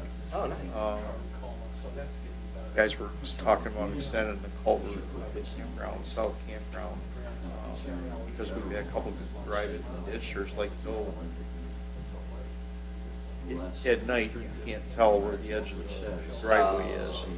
And, my dad had a 12-foot, 12-inch culvert sitting behind the house for 20-some years. I asked your dad if he wanted it. He goes, nah, yeah, I'll ask John. Well, then, I'm like, hey, I need culvert. So I brought the culvert in. The next day, they dug it out and dropped it in. Next day, we had stone. And their legal counsel. And all these guys just started doing it, you know, so, well, And this, of is. course, is not legal advice, because I'm not an attorney. But my sense of it is that Cool. the right department. Jared, I just have some notes to read through on agribusiness. Okay. Nothing major? It's just, it's explanatory, I think it'll be helpful, Okay. but really no discussion. Okay. Maybe beyond Yeah, I think some of these will start to move our a little rural community. faster. The chicken one, right? Great. Yeah. I, of course. My dad has a really nice one. He's in Bruce Township. Yes. He knows. He did, Oh, it has, and you know, he it has happens to outdoor agree and with all enclosed, but he did it like a. Right. I want to add, Natural since Joe features, suggested and last part of it goes into like a wooded area. if there are things we want to add. Chickens living the His memo, luxurious life. of course, One of our guys focuses on lives the off industrial, of, which Mike had brought up. but He, at one point, One of the retired mentions guys was- commercial, but I think he's talking about in that area. so he got these. Yeah. I would like to see They're us like cooled in the add summer. commercial in general. Well, they're. Oh, this was like along the Van Dyke corridor. And I'll explain why. I made similar notes when I went through today. It 'cause stays warmer Even the stuff, in the winter, cooler. even that area that has come up, I mean, I think when we looked at it, most of the things that are there aren't residential to begin with. Yeah, I mean, actually, when the office ran me some stats, Free range eggs. and we only have 19 acres currently vacant. So there was a guy on 34 Mile Road, almost like the Commercial. road on Is the that right? south side. He had a sign out. Said, hey, It's not very much, I know there's some, right? there's a couple of And them I right think we're gonna be getting up at 34 Henry Fisher. Right. residential. And then there's one that's north. Then we'll even be worse. Then even He's less. down Right, 35. and maybe worse off, just from a number standpoint, maybe that's okay. Right. I don't know, but I think it's great. I think thing we to should discuss. be ahead of it. Yeah. You know, because Agreed. as a resident. it's So I'm gonna like bring you that go up. to Okay, perfect. a place or a store, As soon as Tremblay gets back from burning one, All right, yeah, where are these guys at? Yeah. you know, and they've got 40 He's milking. His Yeah, it's last also meeting. like, you're not gonna get rich off of selling a few dozen eggs either. So they're gonna have 34. Let's see if I can find them. Where he is. Getting fresh air. 60-something. Yeah. Yeah. I lost them polluting their spots. Really? Yeah. Because they kill them just for sport.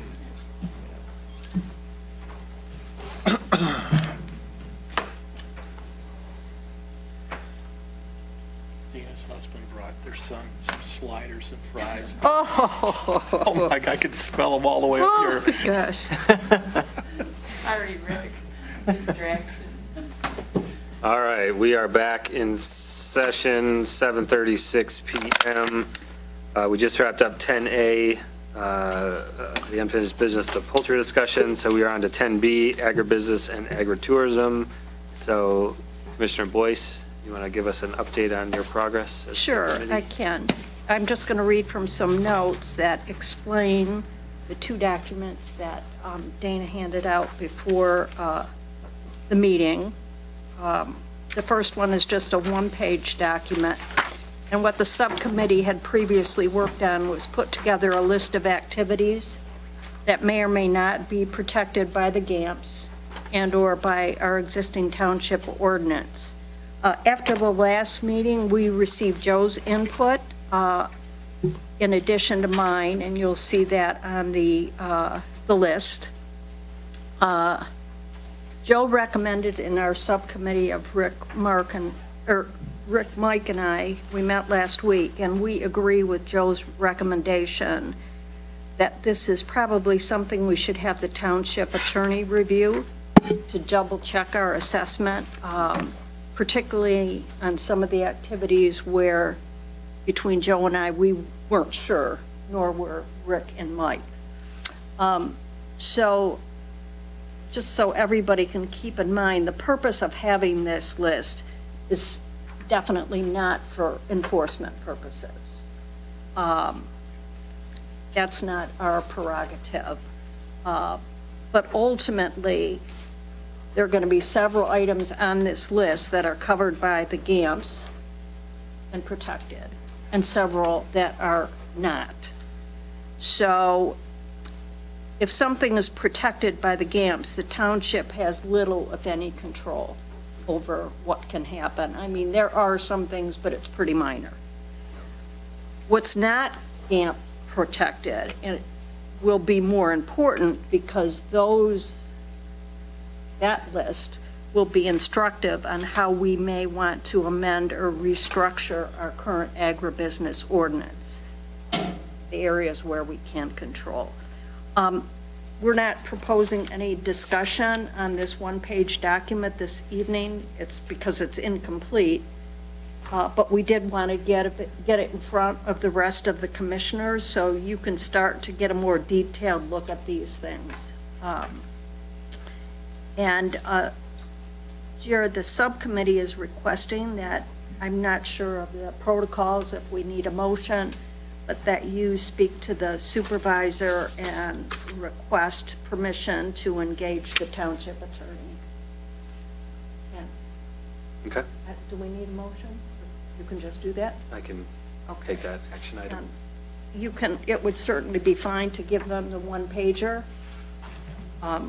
Having worked with attorneys for many years, I'm pretty sure we'll get this back in a different format with lots of notes, but that's okay.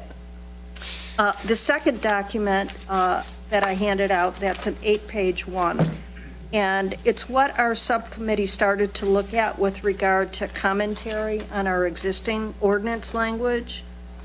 In a nutshell, and this is mainly my perception, but I think Mike and Rick will share it. It's pretty messy, our current ordinance. It does have a few errors.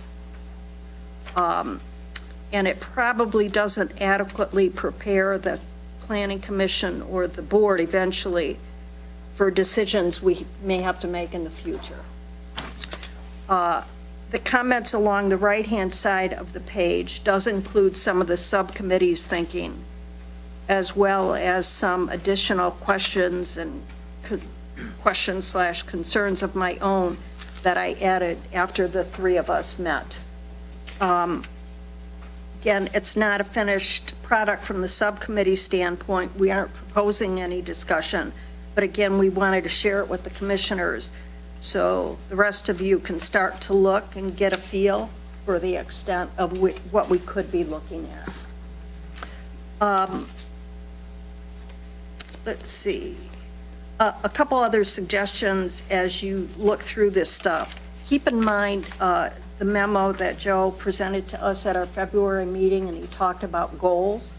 So when you start to think about goals and look at this, that may change your feeling as to what the goals we should end up with. Another suggestion is not to get too tied up with the agribusiness versus agritourism wording. I found, after working on this for a couple months, that they're pretty much used interchangeably, and it's probably better to think of it as a continuum from the farm stands and cider mills that have been in this area forever, along the lines of things that are more commercial in nature and really not ancillary uses directly connected to the farming itself. Sure. So just keep those things in mind when you look over that. Okay. We have an extra copy, Emery. I can't find one in my stack. You mean of the two things? Yep. Yeah. I don't need it right now. Just- I'll get it. Dana gave me an extra Put one. it right at your spot when you got there. You have something on the very underneath you? Behind Daryl's application. Yeah, it's there. Oh, you have it. Okay. Yep. You have it. All right. Any questions for Commissioner Boyce on the update for the agritourism? I'd just like to personally thank Anne Marie. She's been doing the lion's share of research. She's been doing the heavy lifting, so to Absolutely. speak. And she's got a great start on this stuff, and points out a lot of things that are, should be discussed within the planning commission and setting the direction for this with respect to our current ordinances, where it's weak and where it could be improved. So, thank you, Anne Marie. Yeah, thank you. It's good having a subcommittee, so then I can't, We're a good go sounding off board. into, and Joe as well. That's what I'm here for. Quite literally. What you get paid. All right, 10C, 5G, ongoing discussion. Anything, Joe? No. Okay, moving on. 10D, the Muir rezone parcel. It's been tabled no later than July 10th. I don't see anyone here to represent that, so I assume that's going to stay tabled. 10E, the Walker rezoning, also tabled no later than August 7th. So we got, again, nobody here to speak on that tonight, so table for another month, or up to another 2 months. Okay, that wraps up unfinished business for this evening. Item 11, again, we've updated this slightly, so we are going to tackle 11A first, which will be establishing a committee to review potential candidates for the open planning commission commissioner vacancy created by Commissioner Tremblay's resignation.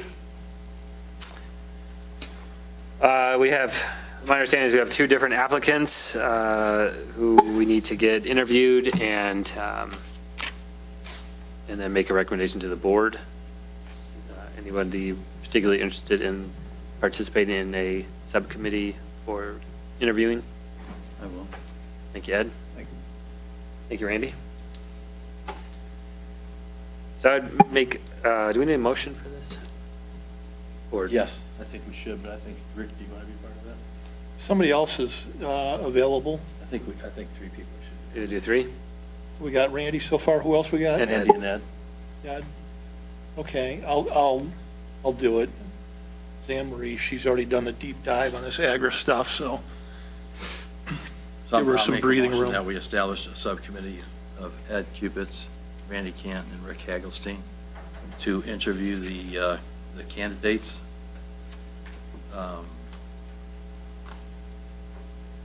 And these candidates would be considered as a contingency in the event that someone from this planning commission gets on the board as my replacement as a trustee. Because if they do, and then they're appointed to the planning commission, then there's a vacancy. Correct. So, Right, there's a little bit of, yeah, yeah, it's kind of the egg Yeah, and chicken yeah. thing. Yeah. a lot of moving pieces right now. This is a forward-thinking proposal to get a candidate in line, make a recommendation to the board in case they need one. Yeah, agreed. All right, we have a motion on the table from Mr. Tremblay to create a committee of Ed, Rick, and Randy to do the interviewing. Is there a second? Second. Seconded by Boyce. Is this an all in favor or a roll call? We can do all. All in favor. All in favor, say aye. Aye. Any opposed, nay? Motion carries. 10B is the conditional rezoning agreement on 156 Gates. Mike, do you want to speak to Yes, this? this came up, I got a phone call, I'm going to say it's got to be over a month ago now, from Tom Sirikoff, who was the developer who was granted the conditional rezoning. And he's trying to market the property, he's not going to develop, he's trying to sell it with the Right. conditions that are attached to it. And he's having some difficulty with the wording that we have in one of the conditions. And the intent of that condition was not to force it as a 55 and over community, because we wanted to make it similar to Deer Park. Condominiums in general will attract empty nesters anyway, most of the time, but not always. So what's being proposed by Tom's attorney is to change the wording from what's in front of you, which currently it says the proposed development we developed to be and advertised as a 55-year and older community, subject however to all federal and state fair housing laws. And I think if we get rid of to be developed and just say the proposed development, we advertise a 55-year and older community, subject however to all federal, state, and fair housing laws, a very simple change, would accommodate his request and not compromise the conditional zoning, conditional rezoning. So my recommendation is that we authorize this change to be made and make a recommendation to the board to accept that change. Do we have any idea what the impact of that is by removing the developed as? Well, his practical thing is when people look at it, they believe that it has to be developed and has to stay as a 55 and older community. Having a little experience in all the months before you guys on this subject, I mean, the basic parlance is if something is just age targeted, that means that's going to be the demographic you're going to try to sell to, seniors. Sure. And you might have that in your advertising or as you're, trying to sell the units. It's different than an age-restricted community, which has very specific standards that the developer has to meet in terms of who can move in there. Like you've got to have 80% or at least 80%, I believe, have to be 55 or older. And then there's a lot of other related conditions. Haven't been actively involved on this subject, and since Deer Park got a lot of input, so to speak, on the things that Mr. Sirikoff may want to consider, I can tell you that our understanding is that the conditional rezoning of that property on that subject would be just advertised. In other words, age targeted and not age restricted. And I definitely could see how somebody else looking to purchase that could be questioning the development verbiage, because you're still going to end up with probably the same people, but there's a lot of legalities you have to go through if it's age restricted.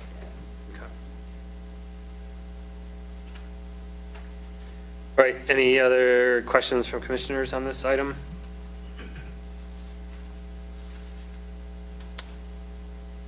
If not, I'd make a motion to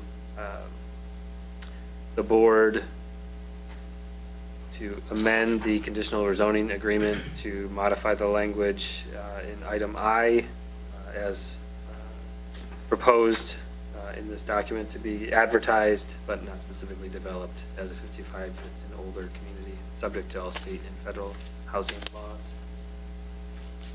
Second? Recommendation to the board, right? Yep. Need a second? Second. Motion by Vincent, seconded by Hagelstein. Dana, would you call the roll? Cant, Yes. Boyce, Yes. Barnett, Yes. Tremblay, Yes. Hagelstein, Yes. Yes. Jacobs, Vincent. Yes. Motion passes.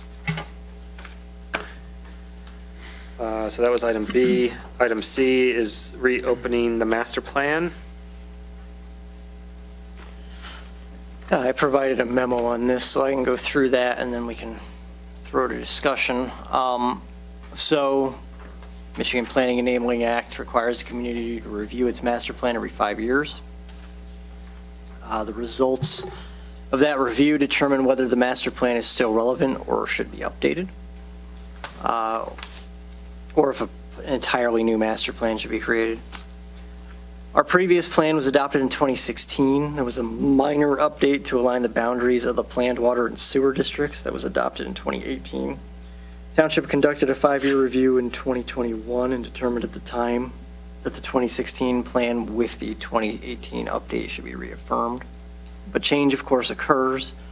Township's free to review its master plan at any time. We've talked a couple times this year about the industrial and commercial uses and land available for them in the township. And it was agreed that we should consider reopening our master plan for an update.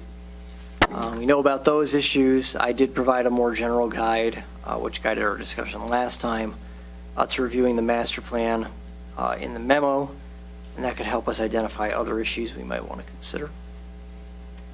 So I've got some kind of criteria for reviewing a master plan, some questions to ask. To what degree have the policies and objectives been met since the last plan was adopted? Which policies and objectives have been achieved? Are there any policies and objectives that aren't relevant anymore or that require modification to meet changing or new conditions of the community? One of the goals that we have in the last master plan is to understand that Bruce Township will largely be a bedroom community where residents will primarily work, shop, and entertain outside of the township in more densely developed communities. While geographically that's largely true, because the amount of land that's devoted to simply living is definitely the vast majority of the township, we do have a portion of the township in the southeast corner that has changed a lot in character and is changing a lot in character as more and more industrial uses come in. And particularly in that McKay 33-mile area, there's a lot of activity now. So I think that's one thing that needs to be considered, is that there has been a jump in intensity in that portion of the township. We have a couple of objectives that refer to the access ramp at 33 Mile and M53 and the future tense as well. Charitably calling it a ramp. It's an exit. Right, it's an intersection. Otherwise, the goals and objectives of the plan are still largely in line with the direction of the township. Generally speaking, they make sense. Now, other questions that are asked here is the base data current, does it correlate with the objectives of the plan? Well, our data has changed. You know, we are growing since 2016. I don't know exactly how many residents the township's added, but it's a fair number.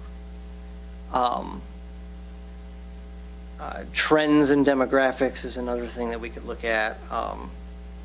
Considering how much the data in the existing conditions section has changed beyond that, any changes to land use in particular. Have there been any transformative projects? I'm not sure if anything rises to the level of transformative necessarily, but we do have a lot of collective industrial development that's occurred. Public opinion and political climate, have there been changes in those things or philosophies that guide development in the township? And I've got some, I actually put the demographic info here. So you've grown about 7.4% from 2010 to 2020, and you've grown a little bit beyond that as well. You got about 300 more residents since 2020. So you're adding a substantial number of residents every year, really. And that's primarily in this core area of the township where you've got your subdivisions and your somewhat denser zoning. Rezonings and capital improvements. Our zoning map's pretty consistent with the future land use map. We've always been very diligent about that, looking at our future land use map and not making major changes to the zoning map without support from the future land use map. As the southeast corner develops, certain projects that weren't really envisioned in the master plan have kind of come forth. So that area, again, around 33 and McKay, there's some differences there just based on what's been approved and how those conditional rezonings have been reordered and then reordered again and then reordered again. So that's one area where we probably see some non-alignment. Unforeseen changes, to the degree that we have had them, it's in that area I was just talking about. I mean, I guess to a degree, the pandemic could maybe count toward unforeseen changes that has shifted some of our habits. How long-term that shift is remains to be seen, of course, but it's been surprisingly persistent in some ways. I think that particularly people doing more work from home has been one of the biggest and most persistent changes. Eventually, a lot of those people will be back in the office. We just sort of have to see how it plays out over the next few years, but that is one of the bigger changes, is that I think you're just going to see less construction of new office space. Regional changes. We've had a lot of growth in local employment. We haven't had massive sub-regional changes that have dramatically affected the outlook for the township, but you have pressure from the south, certainly. Shelby Township is filling up, and that's pushing things up Van Dyke into Washington Township. Washington Township is starting to fill up in the middle anyway. It's still got the rural edges, but that's coming up Van Dyke, and of course you have Romeo there already. But eventually that pressure builds up the M53 corridor and you're next. So something to be thinking about. It's probably long-term, but nevertheless, Joe? that's the direction it's going. Excuse the interruption. Do you want to speak at this point regarding, because you were involved in the recent rewrite of the master plan in Washington Township. Sure. What's going on with Powell and the south side of 32 Mile Road coming up to M53 and then heading back south? Yeah, they're planning for more development over there. Some commercial, it's a mix of things. Commercial, a little bit of multifamily and residential, and then some industrial as well on that side of M53. Their industrial uses are all on the west side of M53 right now. Yeah, last I heard it was industrial going down Powell, and then I think it's going to be commercial on the south side. Yeah, south side of 32 Mile Road between Powell and M53, and that'll be the Myers complex without lots. And Right, that so- kind of thing. So the look of it's going to change a lot. Yes, yeah, south of the plant and all that. It is going to change, definitely. So Wayne, sorry for the interruption, back to you. But yeah, that's the direction things are headed, and it's just a matter of how quickly does the pressure build, essentially.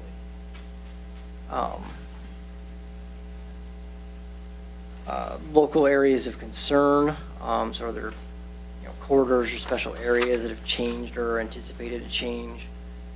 Do we need any sub-area plans?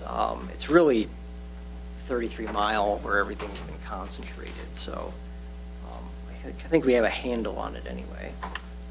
But once we feel like we're through the evaluation process, we would document our findings in our minutes, and we would either find that a plan update or a new plan is necessary. We would identify the resources needed to prepare the update and request assistance from the township board, and the township board can take that recommendation and use its discretion to either authorize some sort of update or determine that it doesn't feel an update is necessary at the moment. So, I mean, that's kind of where we are at the moment is I don't know how everybody's feeling about whether or not an update is warranted at this point, particularly to look at the industrial and commercial stuff. I don't know if there's anything else people want to look at. If we want to include some sort of examination of agritourism or something like that in there as well. I hadn't thought about that. But what are your thoughts at this point? Well, since this is my swan song, I'm going to give my opinion. Please do. I think the main objective on reopening the master plan, and we don't want to lose sight of it, it's not stated in this memo strong enough, is that over time, this township has lost or given up a lot of industrial zoning. And I think it would be prudent on this planning commission to make recommendations to the board or to review the master plan and find additional areas where industrial zoning might make sense. With respect to 33 and McKay, largely what's being developed there is consistent with the master plan. It's just that it's developing more now than it has historically. So I don't think that, in my humble opinion, that 33 and McKay needs a lot of additional study. We've shifted some things around, but the core is still consistent with the master plan. So my recommendation to the planning commission going forward is if you deem that revisit a master plan is in order, I think one of the driving factors would be to look at where we might expand our primarily industrial, maybe commercial areas of this township, so we have that balance with residential. Right. Because the township has, over time, shrunk the industrial base considerably from what it was originally. Some of it was annexed by Romeo a long time ago, and some of it was intentional to just change it. Like, it used to be all the way up to 34 Mile Road, between 33 and 34 was all industrial. It's not anymore. And we are filling up our industrial district. So it would behoove the planning commission to see, are there areas in the township that would make sense? And I think you want to look at is that there's a lot of mixed developments between 34 and Evelina and 53. And you might want to take a look at that and see what does the township want that to look like long term? Because right now it's kind of a hodgepodge. With that in mind, I would actually propose an addition, and that would be an inclusion of a review of our commercial zone properties in general, not just what's focused necessarily at 34 and McKay. And the reason I'm proposing that is that, firstly, I think commercial is about tantamount to industrial in terms of the tax base that it provides. The office was kind enough to help me gather some data, and right now, currently zoned commercial, that it's that way, it's hard-coded. We only have 12.8 acres of vacant commercial property, maybe another 4 acres that would be kind of vacant because it has an old industrial or vacant commercial building sitting on it that would probably be raised. We would possibly have an additional 6.5 acres of, it's currently showing as zoned R1, but it's some vacant property at the northwest corner of 33 and McKay. And depending on how that agreement is written, I'm kind of thinking that would be commercial as well. So that would bring it up to roughly 20 acres of vacant commercial. Most of it is on Van Dyke. And long-term, that has been the plan, kind of between Kading and around where the mobile home park is, you know. That's kind of been where the focus is, to have commercial. I don't know, is that still right? But, and maybe we don't need any more, but we're getting pretty slim as it is. And when I asked for some additional data, we actually have a lot of properties that are operating as commercial and being taxed as commercial, but they're in some other kind of zoning district. Some of it's in RS, actually, some of it's in M1. So it kind of, is Because it's from a conditional zoning, correct? some of it, but some of it is, here's an example, DeClark's, the landscaping place. They're being taxed as commercial, but they're in M1. Just getting a lot of that sorted out to make sure that we're not changing one thing and making the other thing worse. So that's my suggestion. Any other comments? Just my only comment, I agree with Anne Marie. Excuse me, I think, commercial should be looked at. And I'm not sure if it's within the scope of what Joe may do going forward. I've seen, in the 23 years I've been in Bruce, I've seen little change in our primarily designated commercial district between Gates and 34 Mile Road. So, what I'm getting at is if there is an ability to kind of provide some advisement of how we may encourage, higher occupancy, where we're falling short and why we're at where we're at. Granted that section is kind of off the beaten trail, but, it's well-traveled also, and it is our commercial district. So, Interestingly enough, on our future zoning map, it's hard to read, but I think there's a chunk of property at the end of the expressway that would be where 34 and Van Dyke meet. And that whole swath in there is, I think it'll end up being an IRO. It's about 80 acres. It's vacant. But when you look at the future zoning map, it looks like, at the very corner, it looks like maybe 15 acres is zoned, future plan for commercial. I mean, is that where you want that to be when we know that that would kind of be a logical place to really have it all IRO? Because it's right next to the expressway. I agree. So what's the next steps on this, Joe? Is this something that the commissioners look at individually, we come back with our thoughts and comments on? Try to make a final decision in January, or July as to whether or not we want to recommend, an update to the master plan.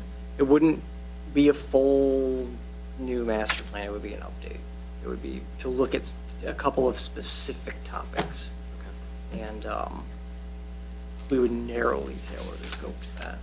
this would be subject to public hearing too, Oh, correct? yeah. And we would do a public input process and get those opinions and things. All right, so I think the takeaway is, let's review the information that Joe provided. Please take a minute to review the master plan. When we meet in July, let's talk through those areas of focus that we'd like to, if any. It sounds like there's definitely some interest in looking at industrial and commercial. And let's look to finalize our plan forward in July.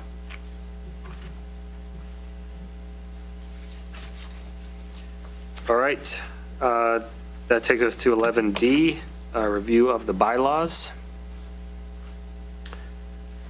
So I think I don't have a copy of the bylaws in front of me, but the item in question is, currently Mike serves as a trustee on the board, and then has appointed to the planning commission in the trustee capacity. I may not be getting the language exactly correct, but our bylaws The require board that. representative. It Board makes the representative. automatic liaison. Yeah. I think with Mike's departure, we've been asked to review that and determine if we want to make a recommendation to the board to amend the bylaws to remove that requirement. So as long as I've lived in the township, a board member has been on the PC. the first one, I think, was Carol Regis. She was the clerk for 28 years. I don't know how long she was on the PC, as the PC rep, or the board rep to the PC. After her, it was Mr. Walker. I can't remember his first name. It was Dan Walker's uncle. Ron. Ron Walker, yeah. Unfortunately, he's passed away, bless his soul. But he was a trustee, he had a full-time job, and he was the board rep to the planning commission. And then when Paul Okanowski became an elected official, he was a member of the planning commission for many years. It only made sense that he represent the board on the planning commission. And then when I was elected, I continued as the planning commission. There are members of the board who would like to change the bylaws. The state requirements do not require that a board member be on the PC. Yes. And I'm not sure if there's any board member currently that wants to serve on the planning commission, so it puts them in kind of a quandary. So that's the reason for bringing it up here. So I think you guys have to figure out whether you want to change from history, change the bylaws, because it's up to us to change the bylaws. I have a little bit of data to add on to that. Actually, in going through all these hearings on 156, there was a question as to when Deer Park really got rezoned. A lot of people thought it was in 89, and in fact, it was in 78. So along that, going through all that, I had the opportunity to come in and review a lot of the old minutes and the massive old books.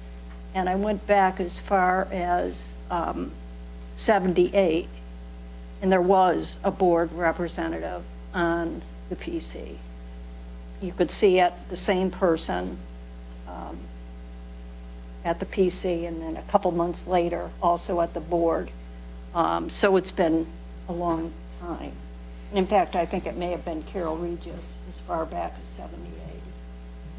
And then I also looked, because I was curious, I saw the board discussion when I reviewed the recording.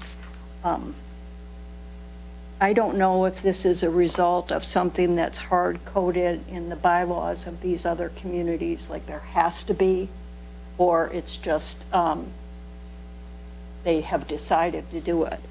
But currently, all these communities have a board rep on their PC. Romeo, Armada, Armada Township, Elmont Township, Washington, Shelby Township, Ray Township, Lenox Township, Rochester, Rochester Hills, Clinton Township, Macomb Township, Richmond, Richmond Township, and Oakland Township.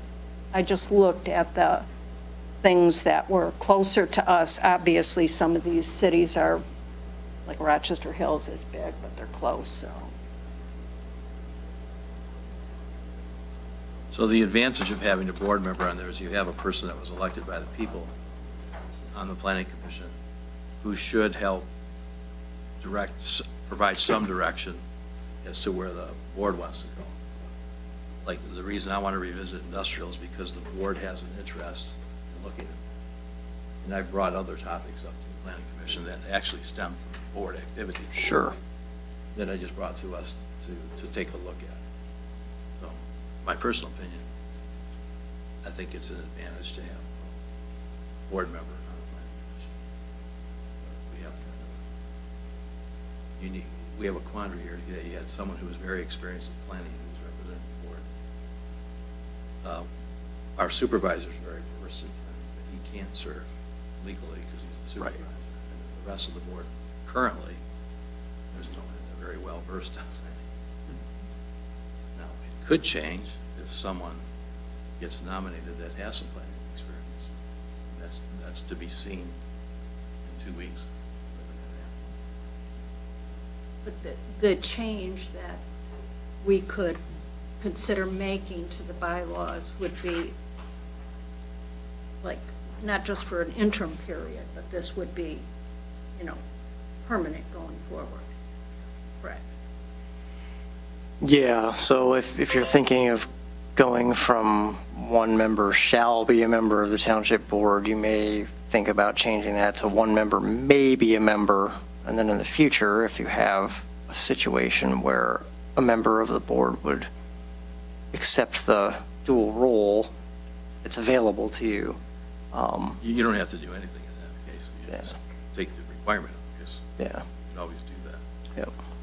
But what happens in that case if we remove it, appoint somebody? Do we have to then Well- remove somebody from the commission? If you put may, I think the current direction would be you won't. Okay. That's- So That's my thought, because you're almost waiting, you're not going to disinvest one of us or one of whomever is sitting on this board and say, no, you can't do that anymore. And it'd be a matter of waiting for somebody to resign. And then potentially re-looking at it and saying, do we want to go back to having a board representative? It's not a state requirement. It's a PC bylaw. What does everybody think in terms of preference, the value of having a board member here with us? I think it's valuable.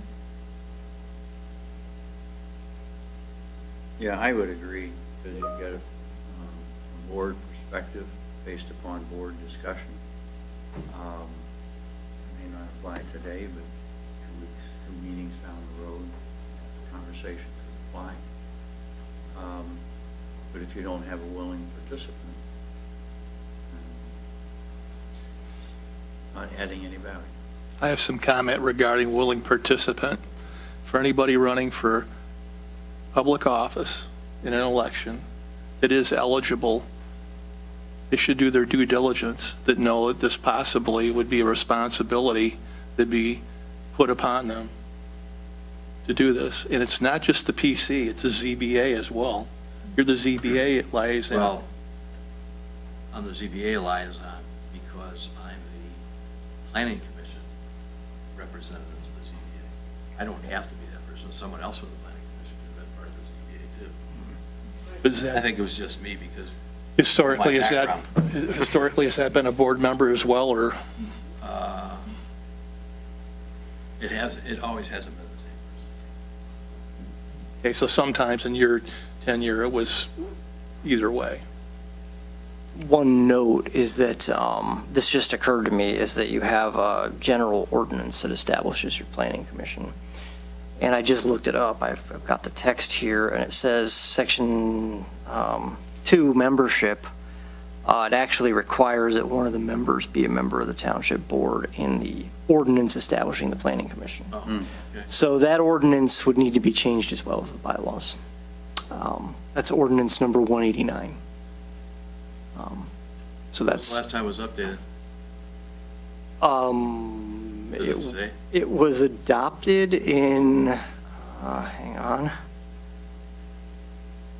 It was adopted in 2011, and I don't believe it's been updated So since that then. was where it made an ordinance was created to create that. Yes, it was most likely adopted in the wake of the adoption of the Planning and Enabling Act. Joe, how common is what we have been doing in relation to other communities that you support? In townships, it's pretty common to have a member of the board on the Planning Commission. Not universal, but fairly common. You would say more are rather than not. Probably, well, in rural townships, yes, more are than in your charter townships, it's less common, although Washington has a board member on its planning commission, for instance. So does Shelby. Yes, Shelby does as well, yep, you're right.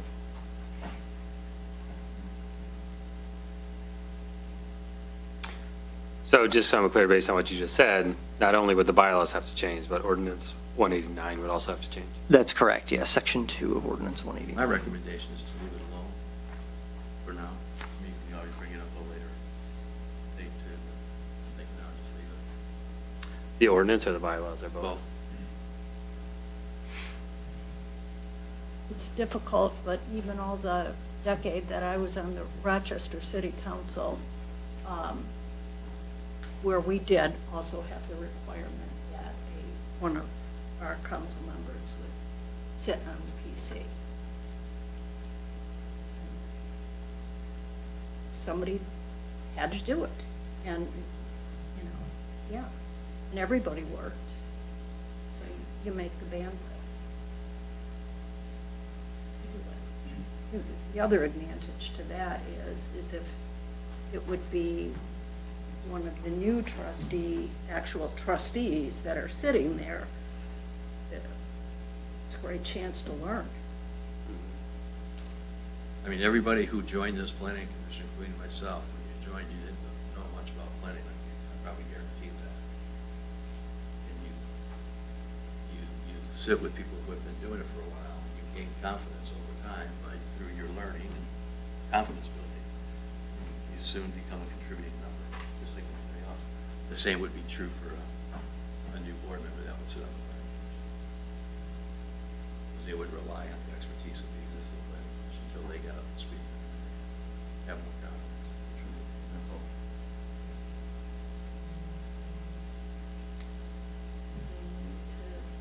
Take specific action. Well, if no one makes a motion, there's no action. Like, that's what I'm saying, yes.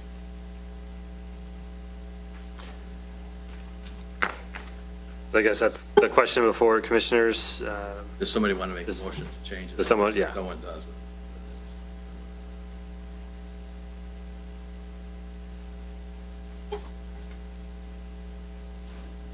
I see no motion to change, so this item will be, we're affirming to keep it as is. In the way that that person, someone steps forward to volunteer to do that, or does that happen? yeah, someone would have to do it. So it's discussion at the board level, someone being willing to do it or nominated. I mean, it's a possibility that someone might get nominated to take my place that might be well suited to do that job anyway. So it might become a point at least for a few months. Yeah. All right. Thank you all. So new business wraps up. Item 12, comments from committees and consultants. We already heard from the Agritourism Committee. Joe, any other comments? No? Not tonight, other than fairly well.